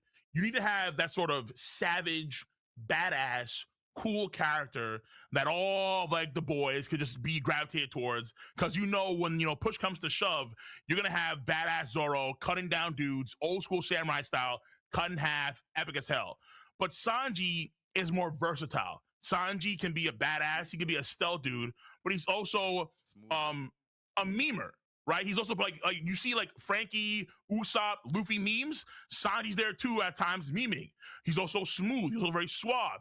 He's also very like Japanese in terms of how he's perverted because they love like whether it be Jiraiya or Master Roshi or like Pop from Dragon Quest Adventure Die. Like a lot of these dudes are very perverted. That's a Japanese niche, and Sanji fits that niche too. So Sanji's way more versatile in terms of his character outlook and how he's organized as a character, whereas Zoro is like more like the universal badass. And so like he's the Kenpachi of the story, That's like right. from Bleach, right? You need that Kenpachi character to be there. Otherwise, you're not gonna bring. You need your Kenpachi. Kenpachi's a necessity character, right? Zoro's that way too. Exactly. Yeah, you need the meathead. Yeah. Bro, They bro, call it about let's be BS. real. Let's be real. If we sent Sanji through a strip club right now, he'd die. Yeah. All right, that's Yeah. Nah, he's Come on, doing Zoro, it. Yeah, He's but doing that's it. not. But that's not combat. Oh, What are we that- talking about? That's Yeah, not yeah, combat. yeah. What does that have to do with? What does that have to do He with got the more conversation weaknesses we having? than Zoro. What are we just talking about? Put Zoro in the wrong place, he's done. He He get won't, lost. yeah, he won't even know how to get there. And he might die. I don't know. Zoro, he might be asexual. I don't know. He might be asexual. Why? Like, Because I Shorty don't know. from He might- Wano threw it at him. Slept Yeah, over and yo, I don't care about that. I need my sword. That's it. Like, where my swords at, bro? All right, you give me Waruchi Monji, you give me Shusui. That's it. That's all I care about. Actual females, nah. Nah. That sounded wild. I don't know why Shusui sounded wild in that sentence. He said, "You just give me some Shusui." I was like, "Oh damn, what he asked me, yo?" He's focused on the goal, bro. He ain't distracted. Mhm. That's what we need, bro. I respect Zoro. He's focused for sure. But like, I know. Okay, you want like a hot, like scolding hot take? I don't know if Let's I'm hear ready it. for it. Get it. Hear it. Sanji will be stronger than Mihawk in the story, just like Zoro will be. You know what? Yeah. How would you yeah. determine that? No, I no, didn't no, know no, how no, you no, would no. determine that. Yeah, Jay, If you want me to tell you why I believe you, because if every person that we bring on this podcast says that Usopp is going to get Conqueror's hockey, anything is possible. Anything's possible, bro. Anything's possible. I'm Anything telling is you. possible. Yep. if Oda's gonna maintain energy and he's gonna make sure Sanji's rival through and through, so when Zoro gets to be Mihawk, Sanji gets something too to be equal to that, guaranteed. What? Guaranteed. But I believe knowing that. the story, High. knowing the story of One Piece so far, what defeat can Sanji have that would rival a Mihawk versus Zoro defeat? Like, what? I don't think there is one. Okay, so now we get to more. Whoa! No. Blackbeard's gonna be Luffy's. Nah, that's Luffy's MO for sure. Yeah, he ain't touching that. But there is a line, and back to Thriller Bark, where before Zoro knocks out Sanji in front of Kuma, he told Kuma that the Marines have to pay attention to me, that he's gonna be the person to be the biggest issue for the Marines, and we haven't seen that play out yet. But it's an old theory of mine where I feel like we're gonna see him at least take out an admiral, like a Kizaru or a Green Bull, or someone like that, Fujitora. I agree. And then That would be hard. And then I can see that. That would and be. then also, if you That would be notice too- hard. That would be hard, bro. it'd be hard as fuck for sure. Yeah. But then also, I feel like when you think about like Sanji's roles in the story, Sanji, he used to be a lot more stealthy in the pre-time skip, where like this man was cloak and dagger, he was in the corner in the shadows doing some op activity. But now Sanji's had like more leadership roles where he's kind of been like leading the chefs in Whole Cake Island. He was leading half the crew after Dressrosa. He was like leading the Navy guys at Punk Hazard. He's kind of like more of like a pseudo leader at times, right? And so it feels like we may see him lead a faction even against the Marines to try and stall them out, led by an admiral. And then he may have to fight the admiral 1v1 and then win that fight 1-1 against the admiral in the future. Yes, That's sir. what I see Sanji playing out in the future, for sure, without a doubt. Yes, sir. That was my favorite thing that you said about Sanji this whole time. sir. I enjoy that right I there. believe that more than Usopp getting conquered. Yeah, out. me too. Yeah. Hell yeah. Yo, so I got a question for you. Yeah. They kind of already alluded to this, but since these takes been crazy, man, I gotta ask you about the most cold take. This is a real take. This is what everybody believes. It's kind of a known fact. All right, But by the end of the One Piece story, do you think Usopp can have Conqueror's Haki? Listen, I'm sorry to say, guys, but I'm at train too. I believe. I'm a believer. Moving I'm on with a believer. God damn! Listen. Listen. All right, we've had debates on this some time. Okay, hold on. Why not? Yeah, explain not? it. Why not? Because there's Because so he much doesn't- other people in line to get it before. Why? He Why though? doesn't give the vibe of a conqueror. Like he doesn't like. Who deserves like, it before Yeah, him? like that's what I'm waiting for. Who? Everybody. Yeah, Sanji deserves yeah. it. Sanji definitely deserves it before Usopp. That's a fact. Oh, we've had enough like, Sanji plays today. I don't want to hear this. Nah, it's not even. It's fast, bro. Like, listen, let me. Like, nah. Usopp doesn't give off the energy of a conqueror, and we even haven't had like a lot of Usopp moments since when? What? Since God Usopp, which was also a moment in which he got his ass whooped, and they saw him A in gag false moment. light, which was a gag moment. That's why it's like Conqueror's Haki to Usopp. I don't know. I don't see it. All It's right, gonna let me happen. try and convince you, okay? Because I think the idea, who is really a conqueror per se, right? Because think about it, Katakuri. I love Katakuri. Katakuri at Kagasaki, but Katakuri was Big Mom's servant. Katakuri was Big Mom's not even like oldest son, and she had Conqueror's Haki serving Big Mom. You have someone like Ace who had Conqueror's Haki, right? Ace had Conqueror's Haki, and Ace is definitely not like a leader. He's someone that was at one point in time his own, crew leader, but now he wanted to make Whitebeard king. He wanted to make Whitebeard king as someone that wasn't like conqueror himself per se. The look at the elders, right? The elders, they're Emu's bitches. And they all got Conqueror's Haki damn near, right? Jupiter, Ethan, Venus, they all got Conqueror's Haki. So being like the leader or being like a conqueror per se doesn't mean that you're gonna get Conqueror's Haki. Like you can have conquerors, like people that let's say like warlords that have that have zero Conqueror's Haki at all. But someone like Usopp, I think that when you think about like his dreams and his goals to be the brave warrior of the sea, like on that path, you could argue that he actually could achieve Conqueror's Haki. I'm not gonna say like he's gonna have infusion, like he can do like what Luffy can do, like put that shit on his fist and start weighing at dudes, but being able to knock out people. Especially, let's say, for example, if Usopp's one of his dreams come true, because one of his lies come true. There's theories out there where like he lies about something and then it kind of comes true. And we've seen over the course of the story where he has had several lies, they've all come true. He lied about having Conqueror's Haki to some of the guys in Wano Country, even though it was Big Mom's Conqueror's Haki. But that's an Usopp lie. and his lies tend to what? They tend to come true. So even though he lied about it in Wild Country, let's say 4 arcs later, you could get it at some point in the future. Yo, keep cooking, Nah, man. he's Keep spitting. cooking. No, gang. I will say, Yeah, even though that's what I'm saying. Here's the thing. I would Boy, say, cook like, those stoves. Stop even though I playing, don't bro. agree, I think out of all the ones that we've heard, that's probably my favorite explanation to why you think Usopp's gonna get Conqueror's Haki. I just didn't like the people he was naming because I was thinking about the people he's naming and comparing it to Usopp. I'm like, they don't equate to me. But Yeah, but they're not like rulers or they're not like leaders per se. Like, you know what I'm saying? Like, it's like they're not the kings of their crew, right? It's like Big Mom is the king of her crew. Same thing for, let's say, let me see. Something Ace, not the king of his crew per se. You know, But there's people like that too. Like, if you're comparing roles, Usopp isn't that. Like what Ace is to Whitebeard, what Katakuri is to Big Mom, what the Elders is to Emu. That's not what Usopp is. Okay. I'm gonna bring in some, like, again, I've seen the theories and I've been around, but you're not gonna like this one. This is gonna be pretty toxic. But here we go. Even more toxic. There's a theory or a take, or there's a line that when Usopp joins the crew, he says, "I'll be the captain." Luffy's like, "Nah, fuck that shit." Then Usopp says, "I'll be vice captain." And he says, "Okay, fine." So technically, Usopp's the vice captain of the Straw Hats. I'm going home. Yo, you are the king of like I'm going home. Yo. That is wild. That's yo, wild. That's That's a wild take. What? He didn't say it. Oda said it.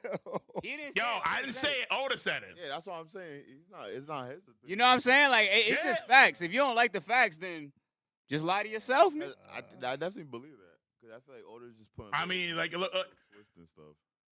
I'm just saying the side. Like, if Oda wanted to do it, he could look at this moment here. In fact, even in the concept art, in the original artwork for One Piece, like the sketches of the concept art, Usopp's character is the vice captain character, specifically that.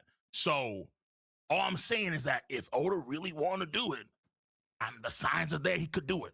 Yo, bro. Hands up, don't shoot.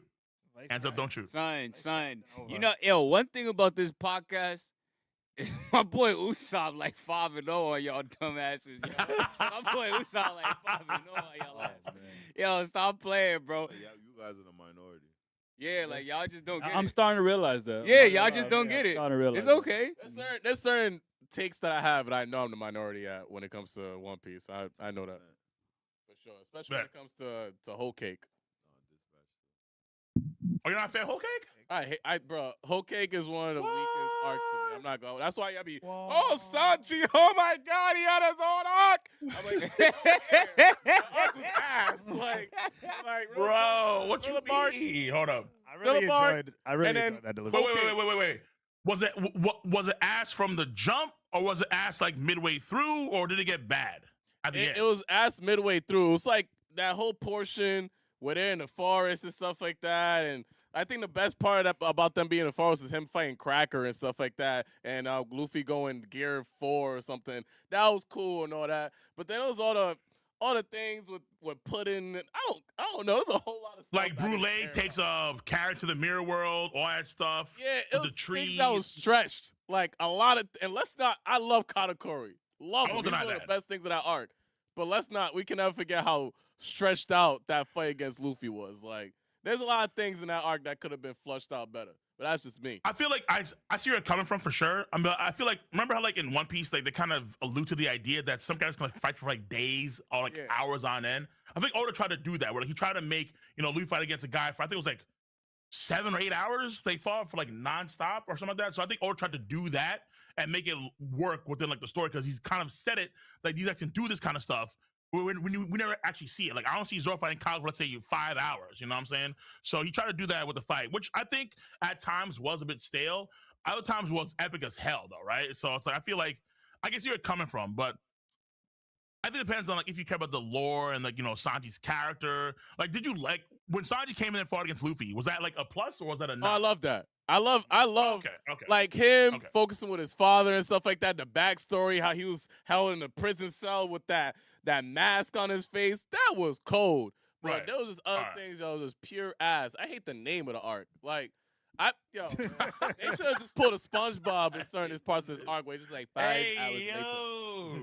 Because like the arc is supposed to be like a musical, you know, like if you like watch musicals and fantasy, it's supposed to be like kind of like that, where it's like you have things based on like Disney films and like it's very fantastical, very because like Big Mom is kind of like a kid at heart, so a lot of that's kind of feel on Big Mom's childlike personality and how it's a wonderland of sorts. So the themes are for sure there too, but I can understand that. I can understand how it kind of dragged in the forest a little bit, and afterwards kind of dragged to let's say the chase scene. I can understand that. All right, so we coming towards the end right now, but we want to read some of these super chats real quick, man. Kyrum donated and said, King of Lightning, sometimes Toy fills in the blanks of off-screen fights. Sanji versus King and Queen, but sometimes Toy rewrites the fights, making it Zoro versus S-Bear and S-Hawk. Kind of, yeah, because again, like Oda sometimes has these fights talked about, but he doesn't actually show the fight. So it's like they have to embellish here and there, which they should, because if Oda's gonna show you the fight, then why not do it yourself, right? Because that's more time, more hands being shown. When you have Sanji versus King the Wildfire with the raid suit on, we don't see how that concludes really. When we see how it concludes, we don't see like the in between. So Toy adds the fight scene stuff there. Sanji fights against King and Queen at the exact same time. Oda talks about that, but it actually shows in the manga. So the anime said, we'll show you the fight. And so I do like that, because they should do that more often, because again, people want to see cool fight scenes. It's a shonen. And One Piece obviously is not just a battle shonen. It has other things to it for, but part of that is battle shonen, right? If you guys read Hunter x Hunter, you're in for a world of fucking pain, because that reading Hunter x Hunter is crazy. Like this man Togashi just doesn't stop. It's like a novel, but we know there are fights that are there. Even the dialogue for the fights is important. And so when we get that, we do need to see combat be, done. So if you have the chance to show a fight Oda just talked about, show the fight. Please do. Toei has to do that time and time again. Even if it's embellished, I don't care. Show the fight. We got L donated and said Shanks is hype and aura plus lore and writing. Zoro is just hype and aura. My wallet donated and said the year of Sanji continues. Yo, this is shouts to my wallet. He's been one of the biggest donators to my streams for years now. Shouts to my wallet, bro. Appreciate you, bro. No doubt about that. No doubt about that. He's put many foods a plate on my table, wallet. No doubt. My wallet to your wallet. Yo, Karum donated twice, so I'll just read them both together. Queen is downplayed because he is goofy, but in truth, he has great feats. He knocked out nerfed Big Mom. Nobody in Whole Cake Island, including Katakuri, could do that. And they also donated and said most overrated feat in One Piece is Zoro giving Kaido a paper cut. If that paper cut did not happen, literally nothing would have changed. Literally nothing. Don't forget the Big Mom. Kaido dodge! That seemed like it was more than a paper cut. That seemed like it was more than a paper cut. He was gonna die. Wait a minute. Okay, listen, I'm sorry. I need to come in there, all right? First of all, he's right about Queen. Queen is underrated, because Queen, if you take it at face value, Queen's stronger than Doflamingo, like by like 2 orders of magnitude. So you take it at face value. Yeah. But on top of that, listen, Zoro gave Kaido a bigger shot than his dragon cut. He gave him the Astra shit. Kaido took that standing up like, oh, you've done well. And then Zoro went on his knees and Zoro collapsed. So it's like, what, because there's arguments out there that Zoro's going to actually kill Kaido. And I don't think people, that was a big thing. ZKK. Zoro kills Kaido. People want that desperately. Never happened. People were like fiending for it, right? After the arc was over, people were crying it's the worst arc ever. I'm dropping the series, fuck Wild Country, all because Zoro didn't kill Kaido, right? People were pissed with that in the manga. But the fact of the matter is that Kaido was just on a higher level. There's a possibility where Zoro is never on that level, ever, even the entire story. That's very possible. But the fact of the matter is that Zoro gave him his best shot, and the scar just added on a little bit more to Odin's scar. That's it, man. Like, that's all we got. Just take it at face value, okay? Zoro is the truth, but Kaido's like fucking mythical. Like, straight out of a Chinese mythology. Like Wukong Journey to the West. Kaido's in that shit. He's in that, okay? Yeah. Word. Well, we appreciate you rocking with us, man. This was definitely a legendary podcast. Facts, man. Now you want to know what you got coming when they could check your streams out? So I mean, I'm actually on Patreon a lot, for all my different shows, and then we put them on the Cole Reactions channel. Got me a TikTok for that as well too. I have a lot of different channels too. I do gaming on my Cole, or the Cole GG channel, and I'm doing stuff over there for Marvel Rivals, And we've been doing games like Claire Obscure. We've been doing games like Elden Ring. Ghost of Tsushima's gonna come out really soon too. Dispatch as well on the Cold GG channel. Of course, I do a lot of read-throughs on my Cold Requiem channel where we do One Piece live. We do Chainsaw Man, aka Gooner Man, live. Fact. We do this man Denji, Jesus. Yeah, We do we do Medulo live, the sequel to JJK. So we do all these directions there. We're gonna consider doing read-throughs if we can of the absolute comics for Batman and for Superman. Man, those are fire as hell. I want to read those as well. And of course, I'm a main channel King of Lightning where I talk about various animes, mainly One Piece, but we're doing like One Punch Man. We're doing things like in the future. We're going to do a lot more variety content like we used to back in the day. And yeah, so I have a lot of different channels. All right, if you type in Cole or King of Lightning, you're gonna find them all, guaranteed. Go check them out. Yeah, make sure you guys check it out. And guys, make sure you check us out all this week. We dropping new stuff on YouTube on our main channel, RTTV, RTTV Reacts. Check us out on Instagram at RTTV Reacts and as well on TikTok at RTTV. And guys, make sure you check out Patreon. We got we have Always Sunny in Philadelphia dropping on YouTube this week, which is already on Patreon. And we also have Gravity Falls. And next month, we'll say it here. Oh, we damn. have one of the biggest shows we doing coming up next. Better Call Saul for 2020. Yes, Yeah. So make sure y'all keep it luck. We got Stranger Things on there right now. Welcome to Derry and so much more. I go by the name Robcityrt. It's the Maniac. What up? It's your boy DC. Patricrt. It's your boy Wells, and yo, King of Lightning, appreciate you stopping by, man. It's been a podcast we've been trying to plan it for like a couple years now, man. So I'm glad we finally got it done, man. Much love and thank you, brother. Glad to be here, man. It was a treat, honestly. You guys are amazing. You guys have been honestly pioneering a lot of this industry. I mean, I see you guys' reactions sometimes like crazy compilation reactions too, where like you guys are embedded into all that stuff. Yeah. And like y'all slap. Y'all be really kicking ass out there. Keep it up. Most definitely. Appreciate you, dog. And that settles it at The Round Table. Yes, sir. Yes, sir. Great pod, Cole. That's fire. No doubt.